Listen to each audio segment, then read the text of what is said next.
years later from birth by sleep. Not from that, but birth by sleep had passed. It's been a few years since Radiant Garden fell to darkness. The worlds have been having trouble, and now we return to Destiny Islands. This is 10 years after Aqua fell into the world of darkness. Terra Xehanort, his body went into the study of the heart, and Ventus is sitting there, his body's sitting there in a castle oblivion, just waiting. And Sora's heart, and his heart is inside Sora's. Speaking of Sora, Kingdom Hearts 1. With me so far? We got more to the story to come. So, we start our story of Kingdom Hearts 1, 10 years later, at the wonderful, nice tropical paradise of Destiny Islands. The place of new beginnings and totally a crossing ground of fate every, 2 years, apparently. Here, we meet 3 individuals. A young man named Riku, a young girl named Kairi, and a young bright boy named Sora. Riku is the little boy grown up who was bequeathed the Keyblade by Terra. The one with the strong heart, who totally won't fall to the darkness. He's got confidence, skills, and actually pretty good muscles. Look at that. We've got Kairi, who is the Princess of Heart, removed from Radiant Garden. Remember when Radiant Garden fell to the darkness because of their little experiments? She was not there. She got removed from the place and placed here at Destiny Island. She has no memories of where she came from, really. Very vague ones. But she knows she's not from this world. She knows she's from a different one. So she's from Radiant Garden, and she has the protection spell still on her from Aqua, which didn't have to be used whenever her place fell, because she was shot out in a different way. We'll get there eventually. But she was brought back into this world, but she's a Princess of Heart. Then we got our little boy Sora, who is still not bequeathed with the Keyblade. Remember, that's Riku here, and probably Aqua could do it too because she's being a pure heart light. But Sora doesn't have that. All Sora has is Ventus's heart deep inside of him, and also has the X factor, which I didn't know before, but has been confirmed, of being able to touch other people's hearts like Xehanort could do. But how will Sora use it? So far, he's used it to connect with Ventus and save him. How will he do in the future? I guess we'll have to see. Well, as they're growing up together, being friends, and dreaming about going out to different worlds. Meanwhile, in Enchanted Land, far, far away, we have another group of heroes and aspiring upstarters who find out that their king has gone missing. Apparently, King Mickey, who had a Keyblade and talked with Ansem before, realized that something was wrong. He left a mysterious letter, and in it, he wrote that the worlds were starting to fall to darkness. You know how all the worlds are dotted, in the big abyss of the main world, because they split apart, and now they're in the cookie cream filling of darkness, and they're safe for the moment, but now the darkness is starting to overcroach them and eat them, apparently. And they're starting to go out. They're starting to be overcome. And he knows that this is a problem. He's seen darkness before, and he's like, this is an issue. So he's saying, hey, look, there are special keys. You know how Keyblades are. He has one, remember? But there are 2 special Keyblades, not the Keyblade that opens the Kingdom Hearts. Yes, I know there's a lot of special stuff. There are 2 special Keyblades. There's one for the world of light and one for the world of darkness, and they are mirrors of each other. One is located in the world of light, in one of the worlds, in the world one, and one of them is in the other part of the cookie, the chocolate one, in the world of darkness. And each one of, oh my gosh, another typo. Each one of them, used together, can close the movement between the worlds of light and dark. Because apparently there's a problem. There's like a hole that opens up. Darkness is flooding through and eating up worlds. This is a problem. And only the 2 Keyblades together can shut these doors. They both have the properties to do that. So he's like, look, I'm going to go and find the one in the dark world. All right? I'm going to take care of the hard one, in the other part of the cookie. But I need someone to go get the one in the world of light. The one in the world of light should have a wielder. It should have found a wielder by now. Donald, Goofy, my good friends, my bestest buds. I want you to go look for the other key. And when you find it, whoever's wielding it, I want you to stick with them, help them out, be their confidants, so we can meet up later with the 2 keys and close this problem. Because I can't do it myself. I gotta go find the other one. And they, being the best buds, are like, okie dokie, let's go, oh boy. And so they set off into the worlds to find the special key of the world of light and the wielder that it has chosen. Now, back in Destiny Islands, one fateful night, while the 3 were getting ready to head off into their raft to explore the world, because that totally will work, it's just sailing off into nowhere on a raft, darkness attacks. Just as the other worlds had been blipping out because of becoming overcome, their world was now the victim, and now on target. The world heartless show up everywhere. The beings and darkness attack. The world starts to be ripped apart. Literally, as you see here, darkness starts to uncover the sky. The whole thing goes black. The whole thing's being eaten up. Remember how Xehanort did to Aqua's home, Terra's home, Ventus' home? Remember that became Castle Oblivion? It's happening like that, but worse. Because it wasn't Xehanort just starting it. This is happening itself. So now all 3 of them are in danger. So how did all 3 of them handle the situation? Riku, the one who has the bequeathing of the Keyblade, right? The one who should be the hero here, with his strong and confident heart. And Asana is about to be lost. How do they do? Riku is whispered through the dark. Hey, you got a strong heart. Don't you worry. You've got this. You can overcome this. You, mysterious figure, speaks to him and says, hey, I can open up a portal for you and take you to a new world. Oh, I don't know, like what happened to Xehanort, or what happened to Terra, and go, hey, master this darkness. Don't let it master you. Don't call out for help for the others. No, you have this.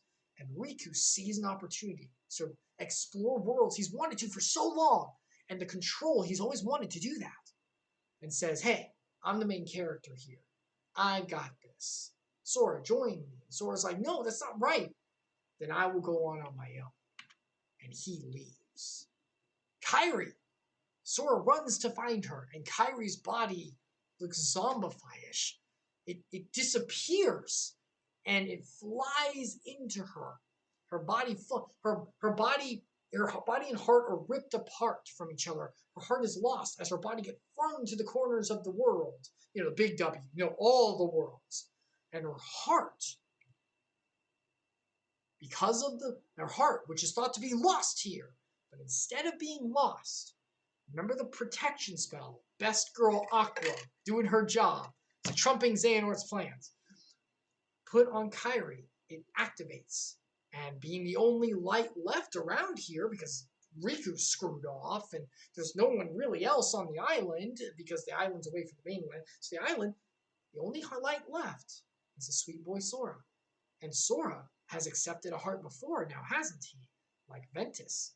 And he has a special ability to reach out to hearts. That, plus the protection spell of Aqua, mixed together in the perfect way, and Kairi took up residence just upstairs of Ventus, deep in Sora's heart. And Sora now has a Princess of Hearts heart inside of him, as well as Ventus, a Keyblade wielder, inside of him as well. Notice, Sora still, outside of his X factor of being able to touch other people's hearts specially, has no Keyblade, has no power. But now, because of his kindness, because of his open and fortitude through the darkness to hold on to what's right, saying no to Riku and saying, no, this is wrong, we have to be safety for our friends, holding on to what's right, not giving in to darkness, not giving in to base desires and personal ambitions, holding on, though he's not perfect, now has residence of light inside of him, of a Princess of Heart, of pure light, and of a Keyblade wielder, fractured but still strong inside of him. Now, Kairi's body, remember how it's usually whenever a person loses their heart, a heartless made, these little beams of darkness, little fragments of the greater darkness that was way back when. Now, Kairi, because she doesn't have any darkness in her, because she's a Princess of Heart, remember? Her body, it just went comatose, like Ventus did. And the body got flown out somewhere. It's gone to a world. It's not ripped apart and mutilated, but it's gone. It's in comatose and it's gone, just like Ventus was. Her heart, though, is in Sora. So, with nothing left, with the darkness taking hold, Sora holds on to hope. He does not give in. He does his best, and he calls out with that hope and faith, and is answered. In a flash of bright light, the Keyblade finds a vessel, a holder, a wielder that will definitely do for now. And the Keyblade from the realm of light, the one Mickey was looking for, jumps to Sora's hand. Now remember, Riku, if anyone, Riku should be the one holding this right now. He's the one bequeathed to be a Keyblade wielder. Sora was not. Sora doesn't even have the bequeathing right. All he has is a pretty strong, bright heart, which, yes, lets him be able to wield, a humble bright heart, and the Princess of Hearts, Kairi's Princess of Hearts light inside of him, and a Keyblade wielder, Ventus, deeper inside. So technically, by proxy, he meets the prerequisites to hold the thing, but he's not supposed to be the wielder. Surely he can't be the child of destiny when he wasn't the one bequeathed, when he's just some kid who got thrown into this and wasn't the one in the lineage that was supposed to be. Hey, let me do a biblical parallel here. Did you know that the line of David, the line through which Jesus Christ himself was born, was not the first king of Israel? Did you know it was supposed to be a different lineage before David? Ever heard of Saul? Yeah, Saul was the first king of bequeathed and everything correctly, 100%. The guy went doo-doo poo-poo later in his life.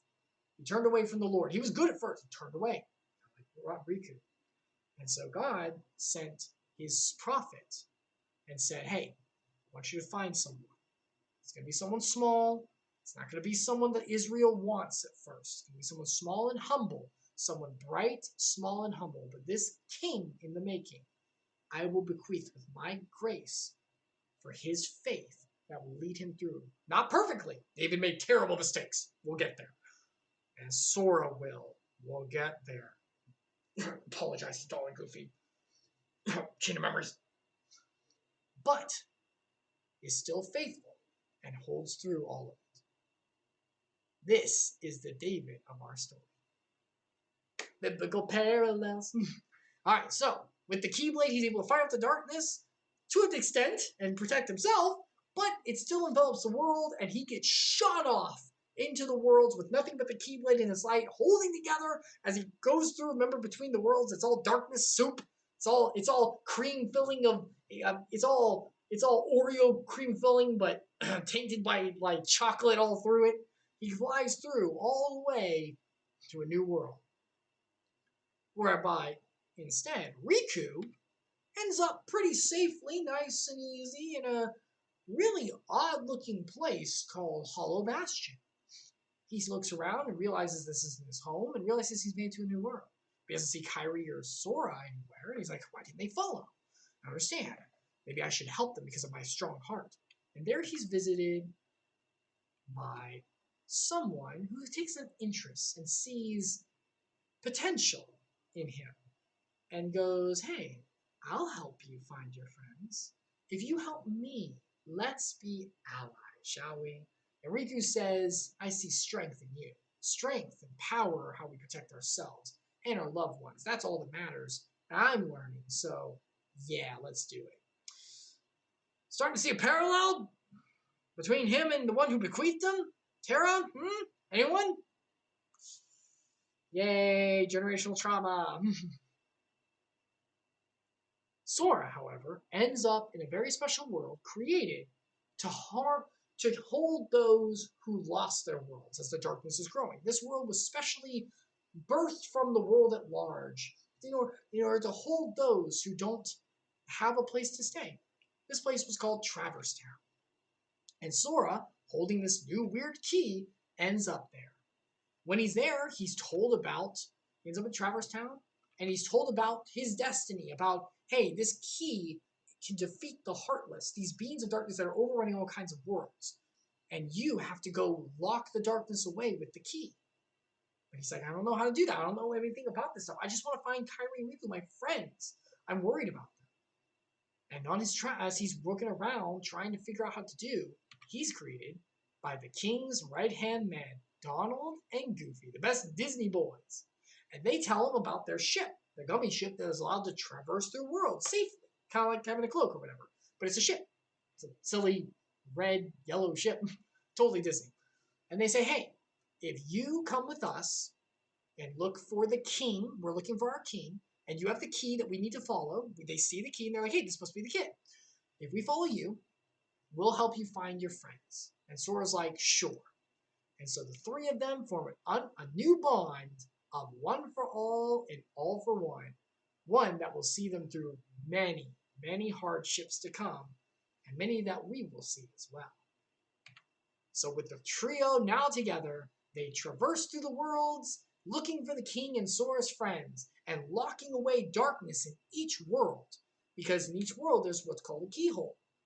Every world has a center, and this connects to the overarching world, the overarching, the cream filling between everything. Usually it's locked so that the worlds are locked away from each other. But because of the darkness and all the stuff that's been happening, they've been opened again. And that's letting the darkness in. Because remember, between all these worlds, all this pretty blue, that's all darkness. It's all nasty darkness. As you get later in here, you see more dark. It gets nastier. This is all bad stuff. So it's a corrupting. So all the darkness is festering in. So Sora has to go with his Keyblade for the World of Light and seal each and every one while learning to be a hero that he was never really chosen to be, but is now. As they go, they run into Riku, who's also looking for Kairi. He's also dabbling in a little bit of darkness, just a little, as he can control. Like Terra could, right? Totally like Terra could. Not following in the same footsteps of listening to someone who's, no, you got this, and then dabbling in and getting a little too far. Wow, this really is like cyclical storytelling, isn't it? That's poetry. That's poetry. And so he's telling Sora, hey, I'm in with these new crowds. I'm going to go find Kairi, all right?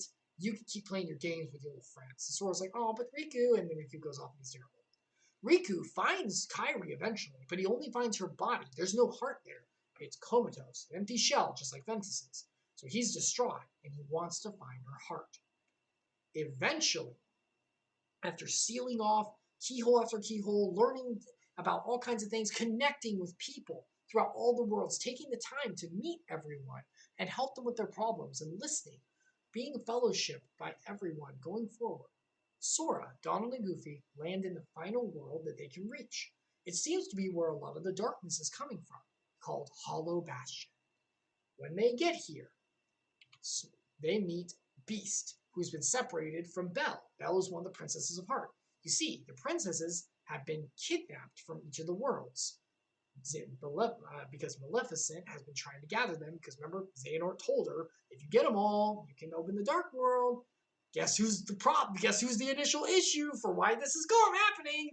So Maleficent's opening up Dark Worlds all over the place because she's gathering the princesses. And Beast is not happy that Belle got taken, as we all know. That's his girl. Well, they're not fully together yet, but you get the idea. As they find Beast, they find him facing off against Riku, a very cold and cynical and pompous Riku. Riku looks to Sora and sees him come.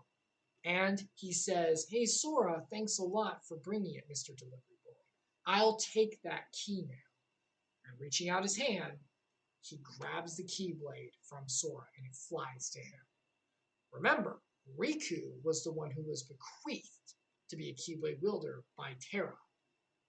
Outside of Ventus's heart being in him, and Kairi kind of, because she's a princess of heart, so that's a lot of light, Sora has no rights to being a Keyblade wielder. Yes, he has the special X factor of being able to touch hearts, but that doesn't mean he's a Keyblade wielder. He hasn't fostered it through years of practice and through honing underneath a master to learn to materialize his own Keyblade. He doesn't have the right to wield the special Keyblade from the World of Light. Riku does. He's bequeathed. He has the rights of a Keyblade wielder to do it. And because of that, he takes the Keyblade, and Sora's left with nothing. Seeing the Keyblade move, though it pains them in their hearts, Donald and Goofy follow Riku now. Because their king said, follow the key, follow the boy who holds the key. And right now, that's Riku. With a very sorry look, Goofy follows, and Donald, with one last statement, says, Sora, sorry, and leaves. So now here's Sora, left alone in a world he does not know, a very dangerous world. This is where the Heartless get really strong in the game, by the way. That terrible build we did. He has nothing. He doesn't have anything he can fight with besides a wooden stick that Riku tossed to him out of mockery. And in this state, with nothing left, even after losing everything, even with nothing else, and I know it says no X Factor, but yes, he has the X Factor of connecting the hearts. I'm sorry, I forgot to go back and change that. I learned that he does. But the X Factor is just to connect. It doesn't involve power building. Not directly, not unless you take it like Xehanort does, which he doesn't do. He doesn't even know he has an X Factor. With nothing left, even after losing it, he keeps his heart. And the first thing he does is he helps Beast up and he says, I'm going to go find Kairi. I said I would. Let's do this together. And he walks forward into the darkness, into the fray, into the fight, with nothing but his heart and a new friend to fight back. A new very powerful friend that can break down walls, by the way. Beast is the best. Beast is a beast. As the two enter into the sanctum, Beast, being the very well-meaning but hot-headed individual he is, sees a Heartless and dashes off it because of an illusion of Bell. He gets duped. It's Beast. And Sora's left alone with his old friends. Riku, who's now donning a very unique style. I think Lady Gaga premiered this back in 2017 in the fall lineup of Darkness. Darkness are us, our glam, with a good old butt flap cape. I love the butt flap cape. Look at this thing. This stupid thing. It's like old tattered, good gosh. And Riku says, Sora, you have no place being here anymore. What are you doing? And Sora realizes, yes, he has no power, but he's not done. He's learned a lot on this travel, and he's learned what matters, and that's the pureness of heart. That's keeping to the work, even when it gets hard. And he's not going to give up now. He's going to find Kairi. If you don't like it, I'm going to dash past you and go anyway. And so, seeing his heart, Riku goes, okay, yeah, whatever, and fires at him, saying, you're no use to me anymore. And Goofy blocks it. Donald as well. And the two of them, realizing, yes, they betraying the letter of their king, but became the letter of the king, but not the law, as the Bible would talk about. They're following in the footsteps of what they know to be right. And so, they stand with Sora. And Sora realizes it's the bonds I've made that make my friendship. It's the bonds I made that makes my power. Sora realizes and tells Riku that his heart's weak, and he knows it. Humility. But by working together with others, he's grown stronger. And by trusting in them, and them trusting in him, vulnerability, he knows that he can make it forward, even without a Keyblade. His heart, and by extension, the hearts of others, with his X Factor sharing to others, and them sharing to him, creating special bonds only he can make through the kindness he's showing, are his true power. So, let's take a little stock here. We've got egotistical, arrogant, literally has an evil outfit now, bad brooding boy who thinks he's everything, and a kind, humble mindset on the important things like friendship, sweet, smiling boy who's doing what's right even whenever he had no one left, a person of true integrity. Not perfect. He's made mistakes, and he will in the future. Selfishness is there, but one who will correct the mistakes and walk forward in what's right. So, Keyblade looks at Riku. Keyblade looks at Sora.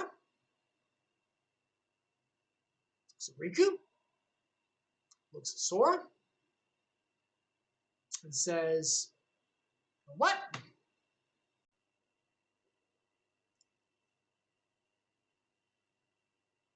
Okay. So, I think the issue, by the way, for anyone who's wondering, because I've dropped a few times, this PowerPoint is 200 something slides. Turns out, even with the amazing computer I now have, that's too much. I think it's crashing because of the slides. Anyone ever seen that happen before? Next time I do the Chronicle, I'll put it on a new slide. I'll make it for Dream Drop specifically. I should have made them individually for each game. I shouldn't have put them all in one. We'll keep going if it drops again. I'm going to edit all this together for YouTube. It's fine. Okay. So, Keyblade looks at Sora. We were at. Riku's being terrible. Sora's being kind, humble. Keyblade looks at Sora. Keyblade looks at Riku and says, you know what? Screw you. I'm going with the good kid. But he's not Bequit. I don't care. I'm going with the good kid. I do not care. He's technically got Ventus's heart in him. That's a Keyblade wielder. You know what? It's good enough. He's awesome. You suck. And the Keyblade goes back to Sora, choosing him this time. Not out of default, like before, not out of necessity, out of choice, going, you're not perfect, kid, but you really got it in you, and I'm choosing you. As Proverbs 10:9 says, whoever walks with integrity walks in security, but he who walks crooked will be found out by a ethereal, darkness-defeating blade of power, no less. Let that be a lesson to all of us, as a trickle-down echo of God's actual word. Following in integrity will pay off in the end, because truth will always come out one day. And eventually, people don't deal with this crap. So now, together with light in hand and friends at his side, Riku's beaten back, and they ascend to find Kairi. And Beast jumps back and says, hey guys, sorry about that, I'm ready to fight. So together they ascend. As they go through the dark corridors fighting against Heartless, Riku returns all angry and butthurt that he lost. I'm the one who's supposed to wield the Keyblade. I got Bequeath, and I'm the strong of heart. That little punk doesn't. No, he's dumb. Not dumb. And he's visited by that good old brown cloak individual. Remember the one who talked to Xehanort so many years ago and talked to Riku whenever he first switched worlds? He's like, hey kid, want some of that good darkness? You know, the real good stuff? Riku's like, yeah, I'm going to open my heart to that. Yeah, sure, I'm short-sighted and impulsive. Let's do this. And Riku opens his heart, and the darkness enters. A very palpable, familiar feeling darkness. To us, it is. So, meanwhile, so Riku is possessed with a new special kind and gets a special kind of key. Now, I personally, this is theory crafting, which usually I don't do, but I'm going to do it here.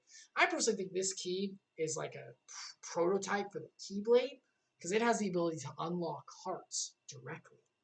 Or maybe it's just a reminiscent of the Master of Masters Keyblade, right? Maybe something like that. But it's kind of special. So, meanwhile, Sora, Donald, and Goofy venture in and finally face off against Maleficent. Now, they beat down Maleficent and wins, but Riku shows up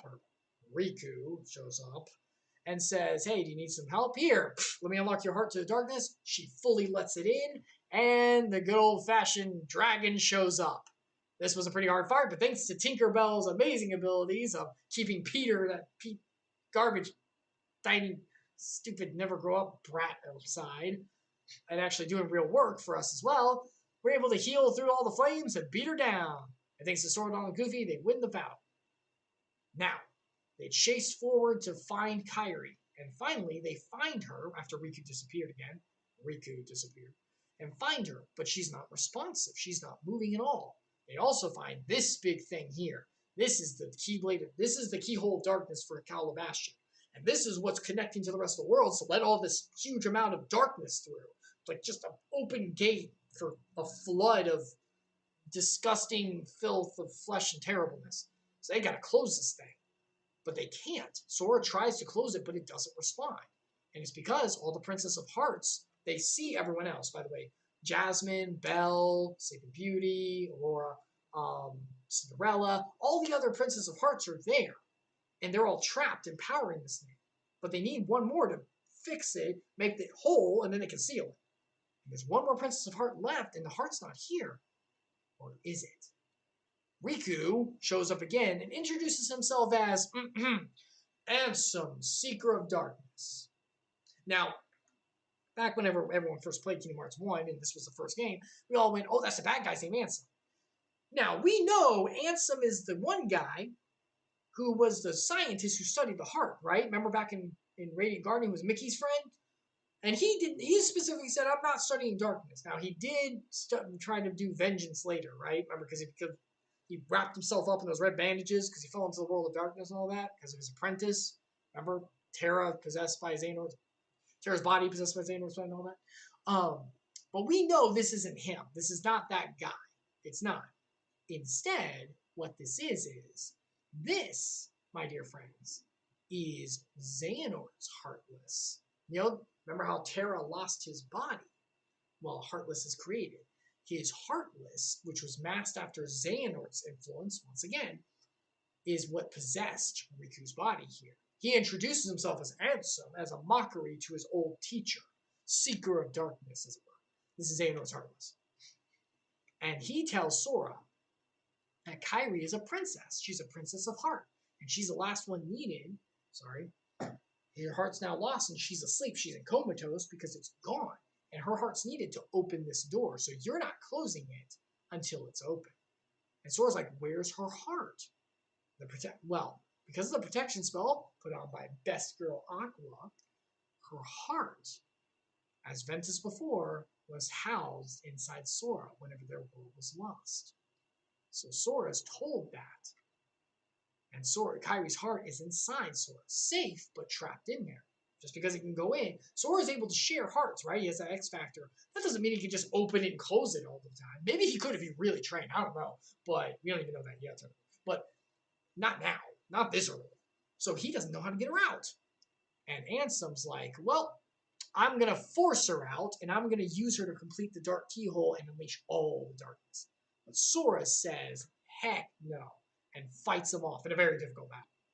So Riku is defeated and disappears, with his body still possessed by darkness. And Sora is left with an unwoken Kairi and his Keyblade. And he has no way to open her heart. He can't complete the keyhole in order to close it.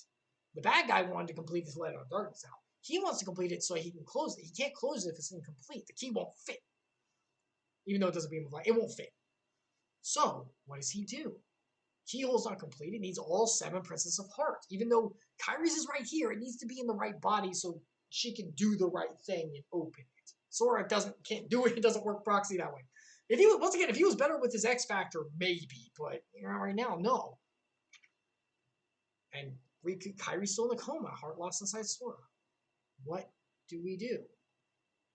So, being the kind-hearted, amazing individual he is, as awesome as he always been, a heart of gold and a silly smile, Sora picks up the dark Keyblade that's left behind, the one that can unlock hearts, holds it up to himself, smiles at Donald and Goofy, and not knowing exactly how it's going to go, trusting in faith, stabs himself with the Keyblade and loses his own heart. But Ventus is still inside his. It's like compartmentalized. And Kairi's goes right back into hers, correct? And she wakes up. And Sora, because he lost his heart, his body disappears. And he's gone. A big sad moment happens. It's very sweet. Look, this is one of my favorite scenes of any video game, and in Kingdom Hearts for sure. I love that sense of self-sacrifice. And also, very important too. With Sora gone, Kairi wakes up. And Kairi's up and at him. Sora's gone. Donald and Goofy are left to defend against the true villain. And some Seeker of... It's Xehanort's Heartless, everyone. It's Xehanort's Heartless. You can see it looks like Terra possessed by Xehanort. You get the idea. This doesn't look like Ansem. It's Xehanort's Heartless Ansem, Seeker of Darkness. And so he's trying to... Now that he's freed from Riku, he's like, all right, that's it. I'm here in full. I'm going to take this out and finish this.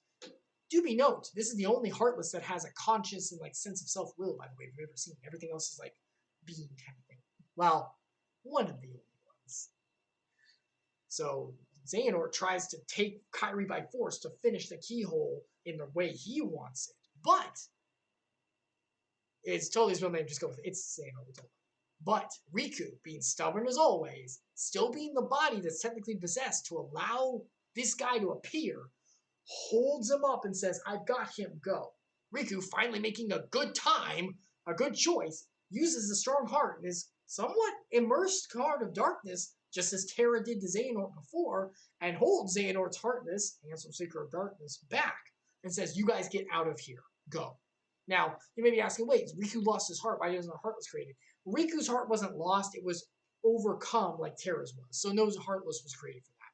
He is fully a man, like, overcome with darkness right now. So they bolt. Well, as they bolt, and as Xehanort's Heartless fights back against Ritu and disappears, a lone little Heartless forms in the place where Sora was. This one seems a little different from the others. Weak, small, not a very big blotch of darkness, but seemingly docile and inquisitive. It follows. Meanwhile, in a world far, far, far away, in a world way away from Hollow Bastion, removed from all this happenstance and the worlds being swallowed in a different world, over kind of on the side of where the cream filling is located, in a sunset-strewn paradise, a young man wakes up without any memory of anything at all. And this young man is just a little boy and nobody else. Does he look a little familiar to anyone? Maybe like Ventus? Now, this is not Ventus, everyone. I want to make that clear. This is not Ventus. Ventus is still inside Sora's heart. His heart's inside Sora's with Sora, and his body's back in Castle Oblivion, remember? This boy is someone else. And he's approached by a man in black who asks, hey, nobody? Want to join my club? Get cool code names. Want a code name? You should join us. He's like, cool, sure. Well, he nods. He doesn't really say anything. And so the weird man in the cloak holds up his hand and manifests the name of Sora, a boy we know very well, and does some voodoo magic with an X, some Domora weird magic, and rearranges the letters to make a new name for the boy. A name goes by Roxas. And this boy will be important later.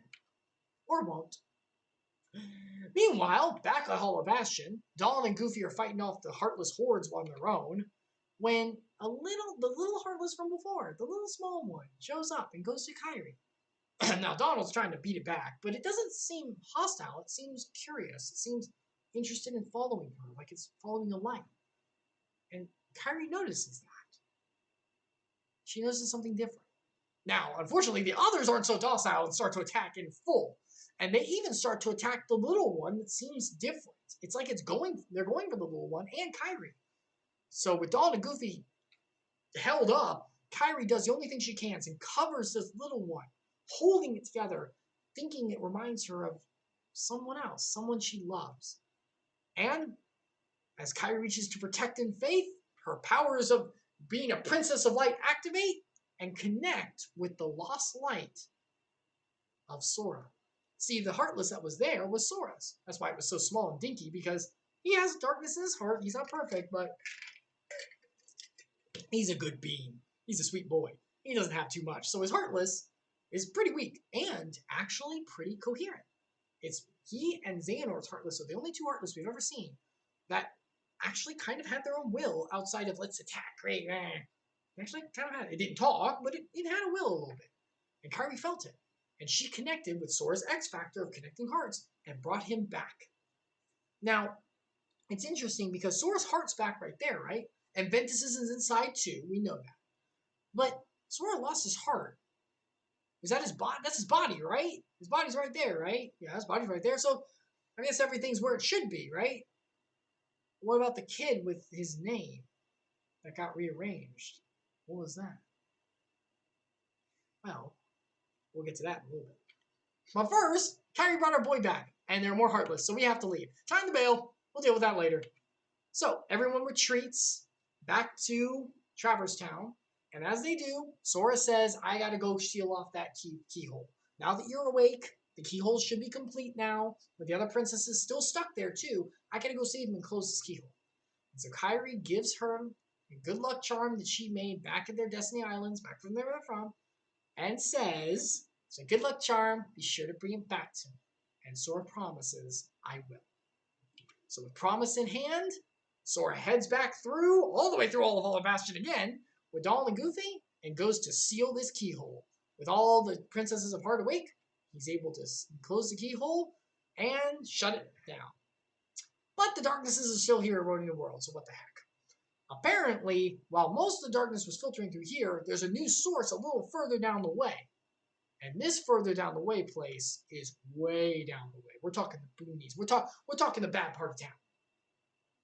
On the edge of all of reality. You know how remember how there's the cookie, right? With the vanilla shrapnels on the top, and then the cream filling, and then the dark spot in the bottom. The dark chocolate. This is where the vanilla enters in the cream filling and starts to go to the dark. This is the end of the world. This is where the darkness has started to erode at the sides of reality and remove it. And one of my personal escapes as well. I love this place. It looks so cool. It's still the best ending to any Kingdom Hearts game. Any game I've seen with like ethereal setting, I love it. I think it's awesome. So this is where they end up. And this world is starting to overwhelm everything because it's starting to take away everything. So they got to shut it. They got to take care of the final issue. So they travel to the darkness roads, the end of the world. One of my favorite spots. So yeah, once again, the cream filling has the dark side, so it's like right at the edge there. It's right at the edge. Right at the edge. And so they find the heart of the darkness deep inside where all the twisted depravity reaching down to the other side of the cookie is. And they face off against Demon and some Seeker of Darkness. Demon Xehanort's Heartless. I mean, this thing is terrifying. It's honestly a pretty easy fight, I'm not going to lie. But they, using the power of light and fighting together, they beat it back. And Xehanort's Heartless, or Ansem Seeker of Darkness, whatever, is like, "No, I need more. Open door, give me Kingdom Hearts, give me darkness." And it opens, and Sora's like, "Nah, bro, it's light." And the light flashes and destroys Ansem Seeker of Darkness. Xehanort, his Heartless is no more. Goodbye. The door to the center of the world, to where on the other side of the world where the cookie is, opened up and light fell through, because where there's darkness, there is light. And it opened up and sheared through it. But this door also does lead to the other side of the cookie, the dark world. This is the door that connects it. Yeah, we need to shut. We need to shut real bad. So it's starting to let more darkness out again. All right, we're going to go shut this thing. So they push as much as they can, and Sora tries to close it. But remember, it has to be closed on both sides by the key in the realm of light and the other one, the realm of darkness, that Mickey was going after. Remember that? Hey, where is he, by the way? Whatever happened to that? Meanwhile, on the other side, as all this is happening, as Sora's traversing through the worlds, as he's trying to close the doors, he's fighting against Xehanort's Heartless on him, our sweet, beautiful, best girl ever, Aqua, still wanders the dark, looking for a way out. She's been doing this for like 10 years at this point. She's the boss, she's the GOAT, she's the number one. I love her so much. Without an X Factor, without armor, she's awesome.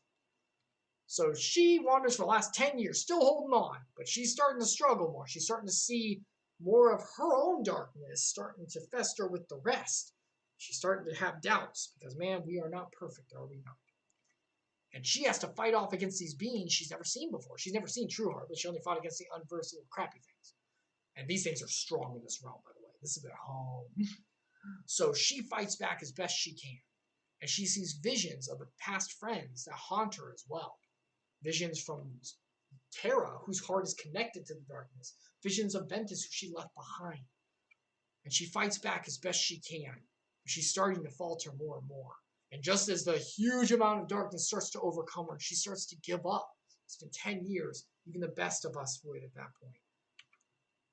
Our sweet, wonderful friend comes in for hope renewed. Time to make a difference. Mickey shows up in the realm of darkness looking for the Keyblade he was. And he finds Aqua. And they fight together and beat back the darkness that comes to them. Mickey explains the situation to Aqua, talking about how the Keyblade from the world of light, the one Sora has right now, needs to be paired with a Keyblade from the world of darkness, the mirror image of it, as you can see there, in order to close the door. They need both to close it in order to make sure the worlds aren't overcome. She tells them about the overcoming worlds. The worlds are overcome by darkness. She's like, oh crap. Okay, yeah, we need to do this. So they go together to look for the key. Eventually, they find it. Mickey finds the key. And trouble as well. Darkness finds them once again. The key has a lot of light in it. They are the only lights around here besides it. So the darkness is all ready to go. It envelops and attacks them. And Mickey can barely get away. Meanwhile, remember how Riku was overcome by darkness with Xehanort, right? Well, if you're overcome by darkness, like Terra was going to, like his body was going to fall down here, Riku's actually did. He fell into the world of darkness. He's here now. But he's now separated from Xehanort. And while he does have a lot of darkness over him, he's determined to do what's right. He's making a redemption choice. Thank you, God.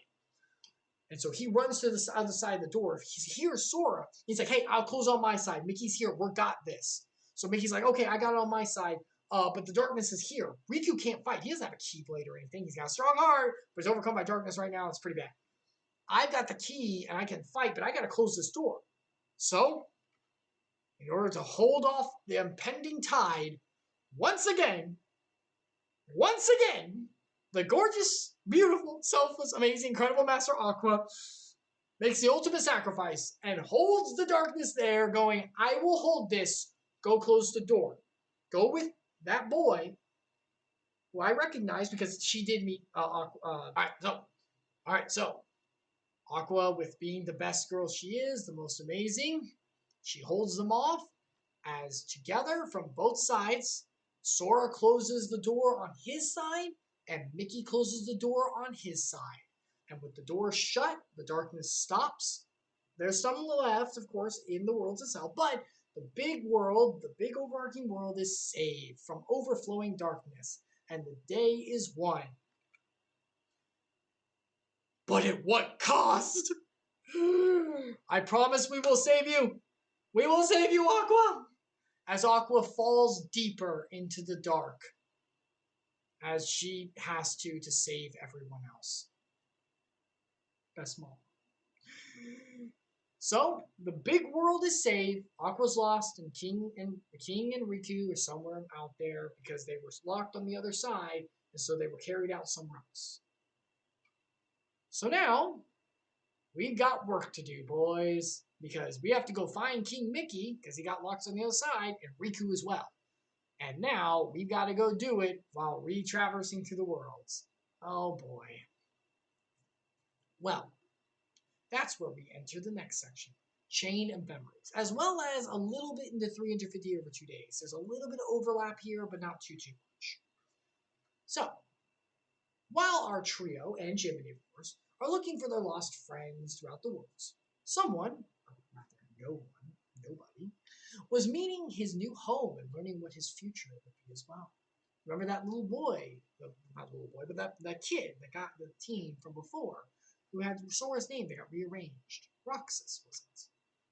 Well, you see, we need to have a little bit of a lecture here about how this works. You see, in the world of Kingdom Hearts, when an individual here loses their heart by a heartless or overcome by darkness or such, when a heart is lost, a being known as a heartless is created. It's from the void of darkness that's left behind whenever the heart leaves, and a fragment of the overarching great evil darkness from before. We know this as all the beings that Sora's been fighting this whole time, and cousins basically to the unversed that Vanitas made before, but they're heartless. However, if someone's heart was very strong, if they had a super strong will, and if they were someone of prestige and might about who they were, sometimes the body is left behind, and the body begins to animate on its own, kind of like a corpse, and it rises and transforms into its own form, one with much more intelligence and wisdom, and much more control, but void of any kind of emotions. This is what's known as a nobody. This doesn't happen every time. A heartless is created every time a heart is lost, but nobody not always. But sometimes it is. Well, these nobodies can sometimes be smaller ones like that or very, very powerful. And when they're strong enough, a nobody may retain the form, truly the form of its body that the person lost, as well as the memories that they used to have, just none of the emotions. These strong individuals, the ones that were made like this, formed a union, an organization of sorts. And they made something called Organization 13. And they welcomed in their leader here, welcomed in their newest member, a young nobody who was able to wield a mysterious key that could unlock hearts, that could fight against Heartless, and could capture hearts and unlock them, known as the Keyblade. This one's name was Roxas, and he was with the rest of these nobodies, all who had weapons on power that didn't have the ability to unlock hearts like him, but could still fight. And I'm sure that this group together came together to talk about their favorite anime and to have a support group for those who had lost their hearts in order to find themselves, you know? You know, sad part, that is kind of what they're trying to do, but not in a good way. I'm sure they have good intentions, they don't. By the way, anyone notice any kind of similarities with some of these people? Anyone notice this? You know, I mean, obviously Roxas looks like someone we know, Ventus. Anyone notice some of the others of these? Anyone else notice some of these that we know before? Break. Xehanort. Other members at Hollow Bastion. I mean, Radiant Garden. Kid from way back when. One of the leaders. Oh, yeah. Kind of weird, huh? Kind of similar. Maybe it's just me. So, Roxas was paired with someone named Axel to babysit because everyone else has their memories from whenever they were human, whenever they weren't nobodies, but Roxas doesn't. He doesn't remember anything. It's very odd. It's weird that he doesn't remember anything when everyone else does.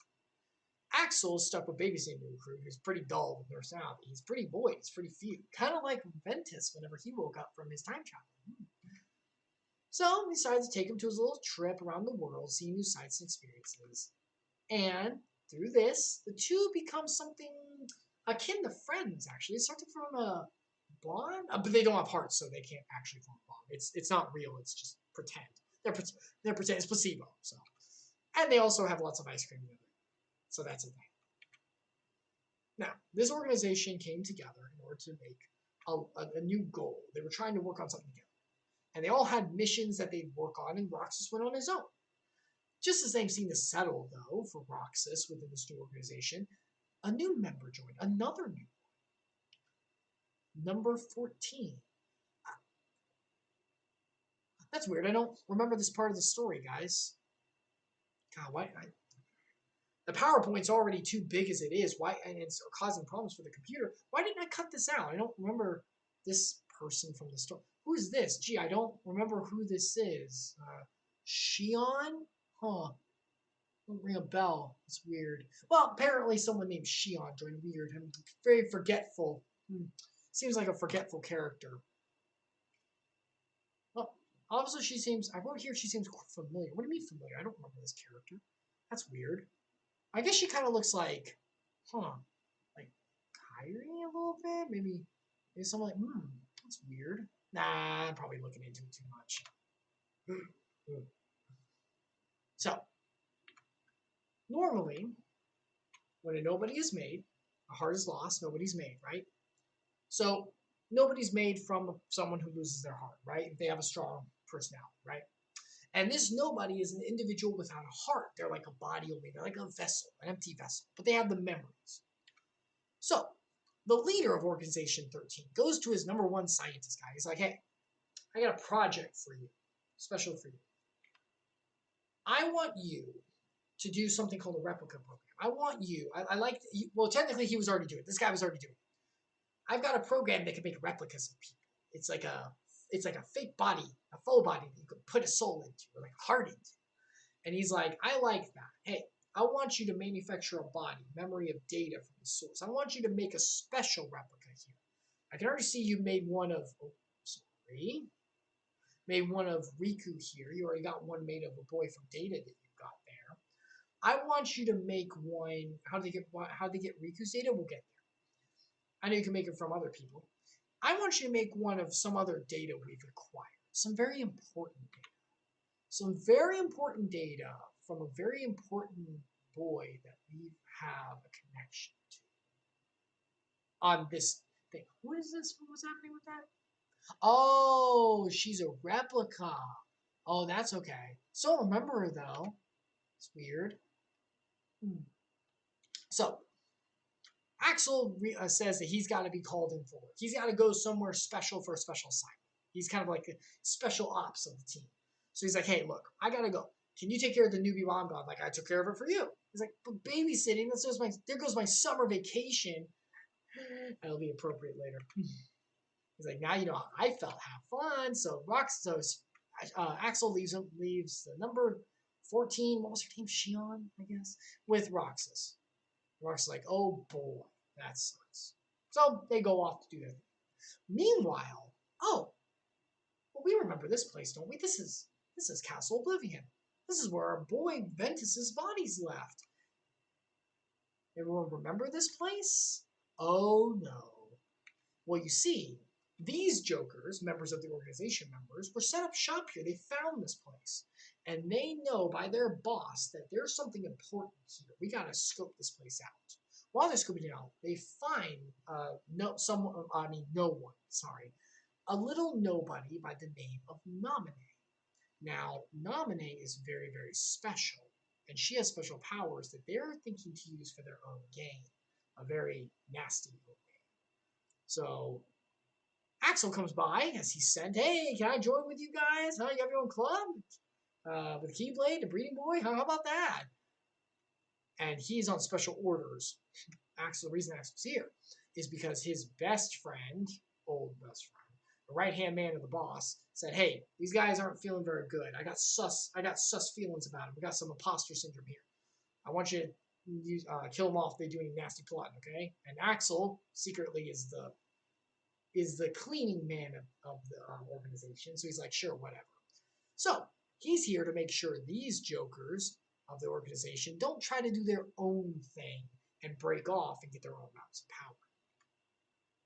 By the way, they're also, trying to look for something here. Someone who doesn't have a heart like they do. They want to find a special kinsman here, They're looking for Ventus's body.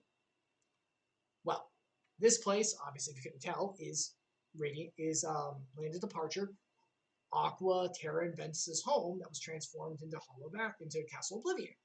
So this is where Ventus's heart was stolen, and Ventus's body, was placed. And they're here looking for it. Why? Wonder why they have a connection to that. Wonder who their boss is. Anyway, as they set up shop in this special pocket space, guess who shows up here? Well. Look what trio found their way to Castle Oblivion, where their heart was their guiding key to find them to a place that might not be the best. So, I want you all to remember, Ventus's heart is locked deep inside Sora, and it's here. Ventus's body is inside of this place, so they're real close to each other right now. But remember, Aqua is the only one who can find the chamber where Ventus's body is to wake him up. So, as they enter in, they find a mysterious band. They enter into this place called Castle Oblivion. The man explains, hey, you remember your old adventure? You're going to do that again because this place is made of memories. And now, but you get to lose all your powers because your memories are going to start getting gone. It's like a Metroid game. Hey, Gizio, right? It's a card battler now. Yeah, Chain of Memories was a card battler. It actually was pretty fun on the second playthrough. The remake was nice. So, by using cards, they're going to fight their way back because, man, you're going to do all the worlds again with some slight twists. So, yay. As they fight their way through the worlds, thinking that maybe the King or Mickey are here, they go through a bunch of worlds that they used to be in. Traverse Town, Aerith was there, Aquatica, Ariel. But as they go through, something odd starts to happen. They start to forget who they met in these places. Start to forget people's names, the worlds themselves. It's like encroaching amnesia.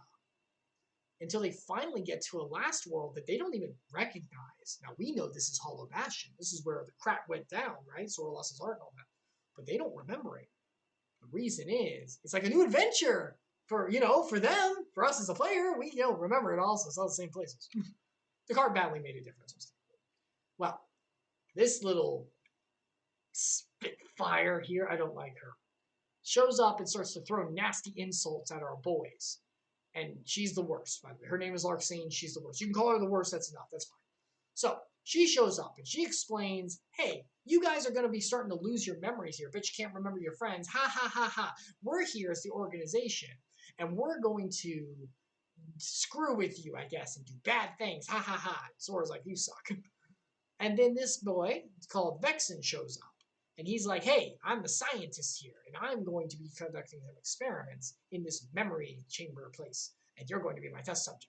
Science, science, science, I'm evil. So they're like, okay, these are the bad guys. Okay, we got to take them out. So Sora gets real pissed at him. Now, as this is happening, Sora remembers his best friend, the girl that he totally doesn't like, Kari, Shion. Wait, no, that one doesn't fit at all. Why did I say that? That's weird. Yeah, what was her name again? Was it someone? Is Kyrie? Whatever. Apparently, she was important. And she had blonde hair, right? She had blonde hair, right? She had blonde hair, everyone? No, it was red. That's right, it was red. See, Sora begins to forget about other people too, even those dearest to him.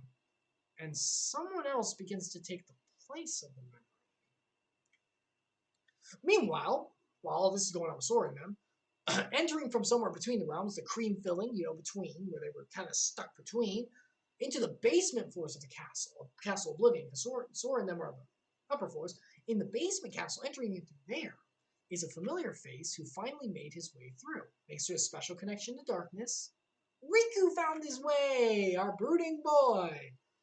Now, Riku makes his way to the basement levels. He knows that stuff's going on, and he can feel the splotch of big bad Ansem, Xehanort's Heartless, still messing with his heart, still got a grasp on him, even though he's still going through his emo phase, so he's trying to work his way through. But Riku understands, hey, the way I used to be wasn't right. I went into darkness bad. Sora taught me. I understand now. It's time to make some changes and do things that are right. So as he tries to fight back, Mickey shows up and is like, hey, don't worry, buddy. Friendship and fellowship all through the way. I'm going to help you. I'm not really there with you right now, but I'm going to find my way there and help you out. So with Mickey's semblance of self there, because he's still trying to find his way, and fighting against the darkness, Riku battles his way up himself. As the darkness continues to grow, he's fighting against it and doing his best. He fights his own way with the cards, like Sora does. But Riku doesn't lose his memories. His memories aren't being messed with. It just seems to be Sora, Donald, and Goofy's because they're kind of together. I wonder why. As they're trying to find Sora, because they know he's there, they're utilizing cards and memories too, while still using darkness a little bit. He's trying to master as best he can, but he knows it's dangerous. And the organization shows up to mess with him as well, to give him some trouble. In fact, one of them straight up Frankenstein's the situation. Remember the replicas we talked about? He gathers the data they have on Riku through the battles and through everything, and makes a replica of him. Now this replica proceeds to kick Riku's butt, but Riku wins, and he keeps fighting his way through. Now, on the top floors, the organization members here are starting to talk about their schemes. You see, they have this little nobody here, the blonde we were speaking of before, the sweet blonde girl. Her name is Nami, and she's a special nobody who has powers over Sora's memories, as well as those connected with him. She's allowed to mess with the chain of memories within Sora and replace them with others and rework the chains. Now, she's being coerced by these bad boys in order to replace the memories from their first adventure and fill them with some other ones, some others that will make them seem more helpful. You see, these guys are actually run by this dude, Marluxia, and he wants to overthrow the organization, become the new big bad leader, and they're going to use Naminé to sick Sora on the rest of the organization with memory messing with in order to do so. Now, in order to help with this process, Vexen has been making replicas like Riku. And he's like, hey, I'll make replica Riku to mess with Sora more. Now, replica Riku, ever since losing to the real Riku down below, is starting to have some feelings and thoughts about who he is, a sense of self and individuality, questions about who he could be if he changed or tried. And wait, is that some individuality? No, we can't have that. Hey, nominate, throw the unclean cleanliness to you since you're good at that. No, stop! And then he gets overridden. So because of the order, Nominate overrides Replica Riku and makes him super clingy to Nominate and protect Riku Nominate as best girl always. And totally forgets about anything else. Very sad. And Nominate does not like doing this. She is not happy with the situation, but she'll get destroyed and ripped apart into nothingness. Not that she's already not nothing because she's nobody, but if she doesn't. Now remember, I want you to remember, Axel's here playing like, oh yeah, guys, let's overthrow. But he's also like, okay, these guys are traitors. I'm going to have to wipe them out as we go. Now, as Sora continues through the worlds, he eventually ends up going to a world he's never seen before. And it's weird because it should be connected to his heart. That's how all the other cards worked. But, I mean, he's losing so much of his memories. Maybe he just doesn't remember the world. But we know he's never seen this world before. Maybe that's because someone else connected to Sora's heart to see the world. Maybe someone with a blonde hair? Whatever. Anyway, he comes here, and it might not look familiar to him, but maybe to us a little bit. And Vexen shows up to fight Sora and loses like a chump. That fight was actually kind of hard, though, I will admit. Sora beats him back, and Axel shows up to, hey, Axel, are you here to save Vexen from Sora? Or maybe kind of molly over the situation. Oh, heavens above, man. He sets Vexen on fire. Vexen's power is ice, so it's even super, it's worse. And Vexen is straight up eradicated. He eradicates his nobody. Just freaking expunged. And he leaves. Our poor boy now has trauma. So, speaking of which, speaking of trauma and the effects moving forward, meanwhile, Riku moves forward and is still searching for Sora in the lower levels. One of the big organization members showed up and he fights him and it proves way too strong for Riku, just using skill as best he can. So, in a moment of weakness, he unleashes his inner demon and fights with darkness and beats and destroys the big man. However, the darkness is a problem and Xehanort's Heartless starts to take control again. But Mickey shows up and saves the day with friendship. So yay! Happiness. Eventually, Sora, Donald, and Goofy continue further and further. And they find out the truth about Castle Oblivion. Their memories are about to be lost. The further in they go in, and the more progress they make, the more they may lose their memories, which is causing a problem for Sora. You see, Namine's messing with Sora is causing him to forget about Kairi and think Namine was his best girl from his childhood. Which Namine's sweet, I actually don't mind her, but that's not the truth, and that's driving Sora up a wall in a lot of ways. So, as they continue, Replica Riku shows up again, now super attached to Namine because of the rewrite, and put forth memories that Namine was his best girl that he was going to protect. But Sora says, no, it's my best girl who I was going to protect. And the two of them get into fights together, and Sora gets really strung out. Remember how I said Sora wasn't perfect before? Yeah, this is when things get a little bad with it. So, Sora starts getting really ornery. I mean, like, Harry Potter, I can't believe I'm saying it, Harry Potter levels of moody in a way that's not helpful. Ugh, that hurts to say, but it's true. And Donald and Goofy, being the best friends they are, the sweet, amazing boys they are, try to reason with them and help. And Sora smacks them mean for it. And I mean mean.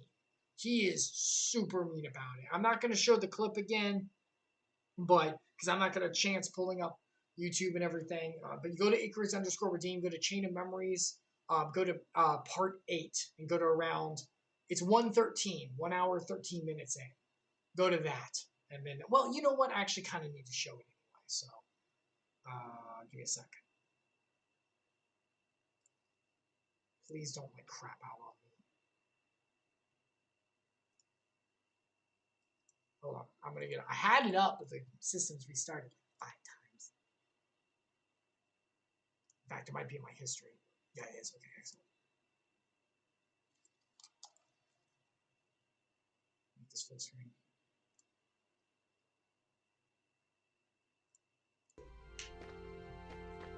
You enjoy seeing the double?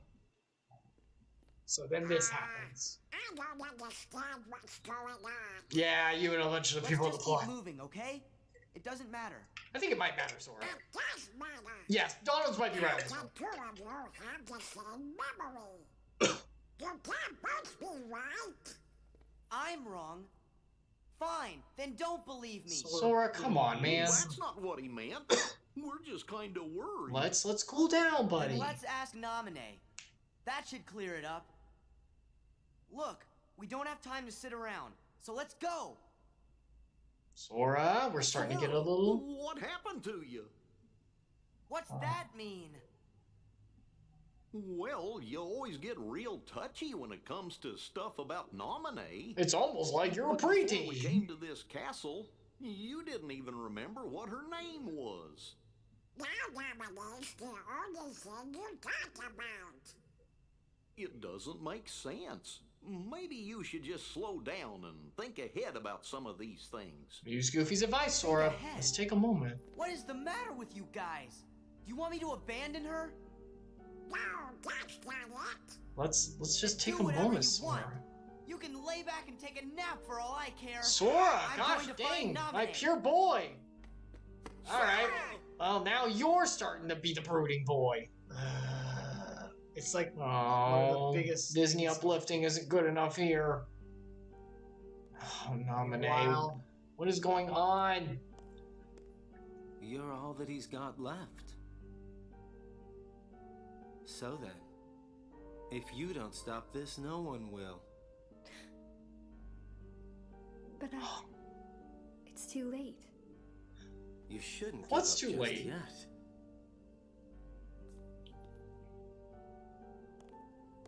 Feels like Sora's kind of spiraling, doesn't it?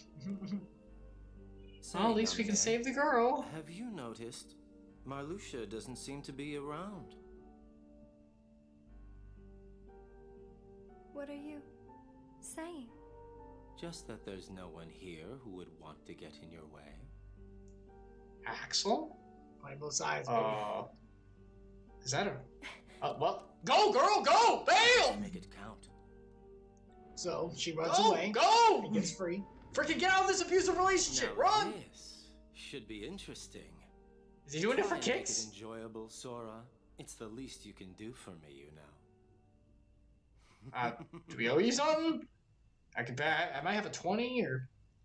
Shut up, self. Hey, wait. I'm enjoying this. You guys are something else. He's feeling something, even as a nobody. Yay? Sadistic nature's kicking in? Why does it matter if he's No. enjoying something? Does it matter? Sorry. Before we go any farther, I know I'm being kind of cryptic here. I know this could be annoying. Stop, self. She's a wee Sora. She's a wee Sora. I want to see what here we She's a- says. What? Matters he's enjoying something. I can't say this is the correct Shut up. chronological order to do this. Stop. I want to hear There are Sora a be few mean. things that Whatever. He tells Jiminy to shut up, and it's very mean, and I don't like it. So yeah, Sora's being a brooding boy, which isn't very nice, which makes this next thing. Oh, please. Which makes this next part make sense. Sora, I love you. You're going down to the A list. Until you tell Dora Goofy sorry, you're not going back up.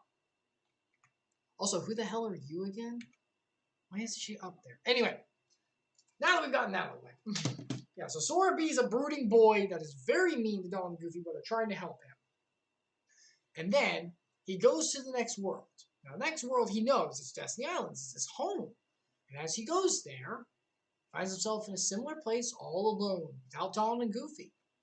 And as he goes there, a nominee, and I do say a nominee because it's a fake, comes to try to entrap our boy. Is saying that you came for me and I knew we would always be together and it's so sweet.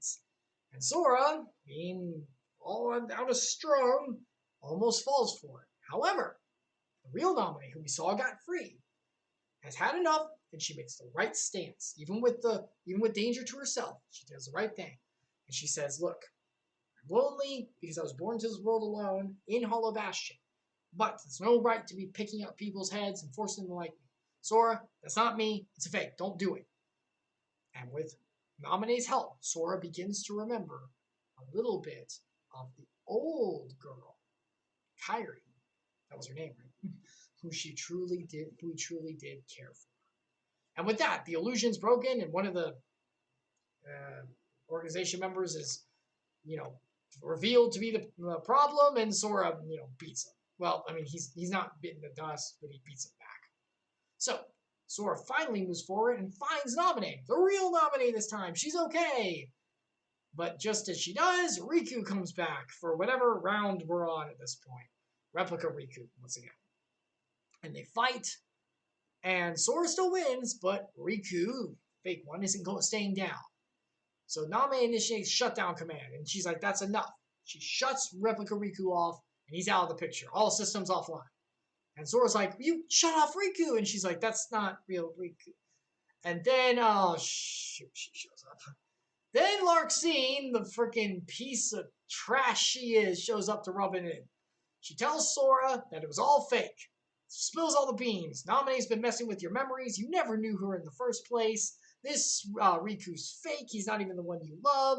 You've just been fighting with a fake and beating him up and beating the poor guy up. And battering on a doll. Doing the Bandora test. Beating down the Bop It clown or whatever the frick his name is. And now I'm going to beat you down now that you're weakened and you're all distraught and everything. And just as he's weakened, he doesn't have any strength and many options left. Just as what's her name? Larxene's about to frickin' rip Sora a new one. Even so, he holds on to the promise of Naminé. No, even knowing it's a fake. This is where I love Sora and his kind-heartedness. Remember the X factor of reaching out to others, being vulnerable. He understands the mistake, the bad choice, but he's like, look, you're still important as a person, even if you're not a person, she's nobody. Even if you are, you're still important. I still respect the promise I made, and I still want to help you. And Dawn and Goofy, being the best friends of all time, show up, forgive Sora immediately, and as Ecclesiastes 4:9-12 said, 2 are better than 1, because they have a good reward for their toil. If they fall, like Sora almost did, one will lift up his fellow. But woe to him who is alone, like Riku was in Kingdom Hearts 1. For when he falls and has not another to lift him up. Again, if 2 lie together to keep warm, how will one keep warm whenever it's only has one body? And though a man might prevail against one who is alone, 2 will withstand him or her. And I use that term lightly because you're not even a lady. A threefold cord is not quickly broken. In other words, one for all and all for one, and Larxene, you suck. Also, Sora, I still expect an apology. I still haven't gotten it. For reasons that do make sense. Absolutely. So together they beat Larxene. Goodbye, Larxene. She's defeated for good. She evaporates in a beautiful display of just eradication. It's the most beautiful kind. She sucks, guys. Go watch our Chain of Memories playthrough or play it yourself. You'll learn. Now, with that all taken care of, they need answers. Naminé, who are you and what's going on? So Naminé's like, okay, let me tell you the truth about what's going on. Sora, your old memories from the first game, from Kingdom Hearts 1, all the fights and stuff you did, all the adventure, I took those out. I have the ability to mess with your memories and those around you like Dawn and Goofy, you're close to. She's working through his X Factor. Because Sora has the X Factor to reach out to others, she's working on him, which goes to others as well. She's like, look, I'm working on that one, all right? And I'm putting in memories that I want instead. Well, not that I want, that I was coerced into doing. Still, I did it wrong, and I'm sorry. And Sora's like, hey, that's all right. You were coerced into it anyway, and a promise is a promise, you know? I said I'd protect you, and I meant it. And you seem cool, so I'm cool with it. I love Sora when you're not being a moody little... So, we just gotta keep the big bad's butt, right? Save you from all the situation. And that's true. If they beat Mark Luxia and any organization members who still have something to say, they get out. Still wait for that apology. So, with that being said, they move into the next area, where they find Axel talking to Marluxia. Axel pretty much understands situations like, hey, I know you guys are trying to trump Mr. Our boss, trying to do a coup. Yeah, I've been sent here to kill you guys, so I'm going to take out the trash on that. You cheap pretty boy toy. So, because Naminé is such an important piece to his boss, he takes her and goes, "You really want to do that? You suck, Marluxia." And then we show up, our good sweet boy and Donald and Goofy. Guess this is unavoidable. So Marluxia bails with Naminé and says, "Hey, Axel, you fight him. I might consider letting Naminé go." And Axel's like, "Crap." Well, they fight a little bit, and Axel leaves and goes, "You guys got this. I'll let you be heroes." So, big old bad guy still seems to bail every time, and it always works. Cool. Let's just go after them now. So, the final showdown begins. Sora, Donald, and Goofy come up to Marluxia, who is freaking annoying, and we're done with this crap. And he says, "All right, Naminé, initiate full memory wipe." He says, "Hey, I want you to, since I can't stop Sora, wipe his entire memory, all of it. We can build it back as we need. It'll take a long period of time, a lot of time, but I'm willing to wait." And she says, "No, I don't care if you wipe me. I'm not doing it." Naminé finally takes her stand on that. She deserves higher in my tier list. I should move her up. She's great. But Sora's like, "Look, it's okay. Even if I lose all my memories, all of my friends will be here to remind me about all the times we've had together, and we'll remake memories together to get it all back. I love Sora. You deserve to be higher, buddy. I know you didn't apologize yet, but I still love you. You had a good heart afterwards, so okay, buddy." So Riku shows up and says, "That's dumb. I'm going to show up and get my girl back. We're good." So he comes out of nowhere, RKO out of nowheres Marluxia, and gets Naminé back in a split second, so everything's fine. So now Marluxia's on his own, and he's like, "Crap, I don't have a meat shield. Bye!" And so it's a precursor to a real one. They beat a fake Marluxia, but they gotta go beat the real one. So, now that everyone's back together, Replica Riku's kind of got his own thing going. Prime directive is protect Naminé while we beat out Marluxia. Go for it, Replica Riku. And they're like, "All right, cool, I got it. I'll protect Naminé. You guys go beat out the big guy." They're like, "Okay, let's go." And then a really cool battle starts. I won't lie, this fight was good. I actually enjoyed this. It was like on the back of like a Reaper mobile, and like you had that thing. But even as big as they are, the harder they fall, and we win. Sora dispels the enemy, and victory is assured. Yeah, even with all those promo cards I got that don't replenish, I still made it through. Woo! Don't promo all your cards, guys. It's not a good idea. So, Replica Riku says, "All right, I'm going to peace out. I'm going to head on out and everything." And so Sora's like, "Okay, we're good. Can we please get our memories back?"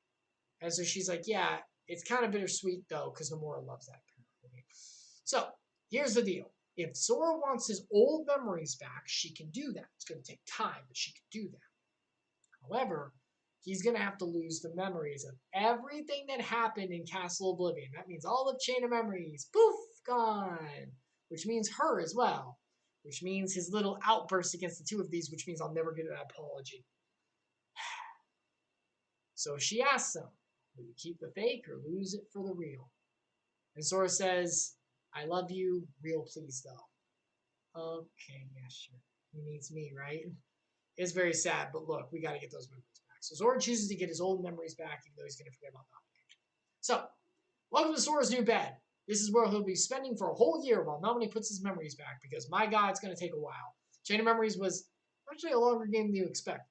And you got to get all those out and the old ones put back in. So this is going to be a while. So, even if the memories of the place are unlinked, though, where she unlinks the old ones, put in the new ones, unlinks the new ones, put in the old one, Sora says, "We'll promise we'll meet for real one day. Don't you worry. Promises are forever." And he promised one day he, Sora, would meet Naminé. And he's going to keep that promise, by the way. And we'll find out. So, with the promise made, and Sora now getting into his bed and settling in for a years-long hibernation nap, while Naminé plays, what's it called? Oh, man, what's the doctor game where you have to pick the pieces out without touching the sides? Operation. Well, Naminé play Operation on his freaking heart and brain. Meanwhile, in the basement of Brooding, Riku is continuing through his journey to get to the upper floors to find Sora. So he knows that a big guy just went down. Marluxia just fell because of his smelling sense of darkness. No, seriously, he smells it. That's never brought up again, really, actually. It's weird. Oh, look, here comes another obvious trap from one of the organization members. Sure. So, Riku enters into the memories of Destiny Islands and is greeted by Sora, who's so mad at him for giving into the darkness again that he's going to put him out of his misery. Because that's what Sora would do. Look, I know he got a little upset and was harsh to Jolly and Goofy. I'm pretty sure he wouldn't actually kill freaking Riku. So Riku's like, yeah, no, it's not him. And Naminé, talking through Kairi's voice to him, says, don't be a wimp, you got this. You're on your phase, you can control the darkness. And Riku's like, you know what? I can't control the brooding power. It doesn't control me. I am all of me. Cute Shadow. You need to cute Shadow the Hedgehog I am. And he beats down the fake, and it turns out to be this guy, and he's like, uh-oh, and he bails. Well, as he bails, he's really low on stamina. He's got barely any power left, and most of the other organization members in the trader group are dead. So, how is he still alive? Oh, hey, look, his friends are here, probably to help him out, and okay. So, Replica Riku chokes the guy out and kills him in cold blood and eats the darkness from him that is from his nobody form. While Axel watches and goes, yeah, that's good. Disney tie-in game, everyone. Oh, that's dark. So, meanwhile, Riku moves through the rest of the floors. As the darkness, because he's controlling it, but is stronger, so now it's a problem. And now it's so strong that Xehanort, Heartless, which has control over Riku's body now, is able to do the most heinous of actions. He makes Riku T-pose. No, seriously, that actually happens in the game. He like T-pose. Like, oh. But then Mickey, finally in the flesh, in the Disney encoded flesh, shows up and burns him away with the light of friendship. And he's actually here in the $1 billion worth mascot flesh. And together, they're like, how'd he get there? Let's not question. Here, take this card and let's go. Mickey found his way through the cream filling. It's Nomura. Don't question it. He made his way. Yay, friendship. It's Mickey. Whatever. Let's keep going. So, Riku enters a world he's not familiar with. He's never seen this place before. It's like a sunset town. It's really weird. As he gets there, he meets a articulate, philosophizing man by the name of Diz. And he's like, who are you? And Diz says a cryptic speech about light and twilight and a bunch of stuff that doesn't matter. Because like, what the hell? He says, look, go find Nominate and side, and you can pick a side, best boy. You pick a side. You're gonna go one way or the other. He's like, okay. So he moves on to where Nominate is. So he goes through the memories to get through to where Nominate is. As he does, very upset and emotionally dysregulated, Replica Riku shows up. Why is he mad? I don't know. He has a lot of mixed emotions. He's got some processing to do. And he really should be in therapy, honestly, like Riku says. But he's like, no, I'm going to take it out on you instead. Because that's sublimation of feelings. So then Riku wins and beats his other self. That was a hard fight, by the way. And can't beat the OG. So, good character development ensues that. So Replika's like, am I dead now, I guess? And Riku's like, you feel better? Like, you have a sense of self? He's like, I guess so. He kind of has a speech like, I know myself, I suppose, maybe, not. Okay, bye. And he kind of just dissipates into darkness or something and leaves. It's Castle Oblivion. This place is weird.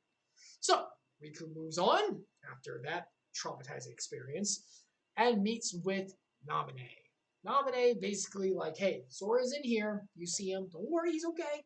I gotta replace some memories. Here's what happened. Riku's like, okay, I get it. That's crazy, but these organization members suck.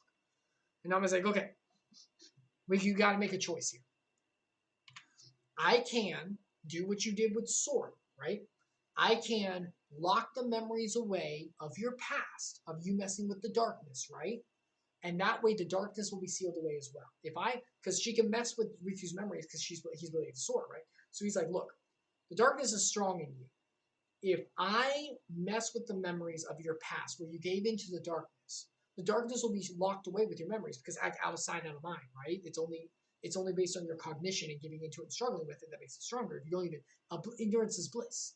but you'll lose the memories of all of this. You have to go home and you can't help Sora or anything like that. You're out of this.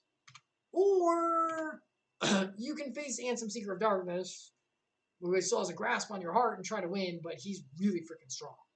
And Riku's like, I'm gonna stay awake, gotta help my bestie when he wakes up. Don't you worry. So Riku does a solid and is awesome now. He's like, I'm gonna be here for Sora when he gets up, don't you worry about it. So he goes with Mickey. And then Diz shows up and is like, you're gonna face the darks now? And Riku's like, yeah, my brooding days are in the past, I gotta get through this. It's time to grow up. And so he's like, it's dangerous to go alone, you're gonna take this. He gives them the cloaks that the Master of Masters used to have. Same one, darkness proof guarantee. That way they can continue on their journey and help Sora in from the shadows as they go. Even though it might, have some issues with the ear part for the king. But, he's got a special one that fits. So, continuing forward, Riku finally faces off against Ansem, Seeker of Darkness.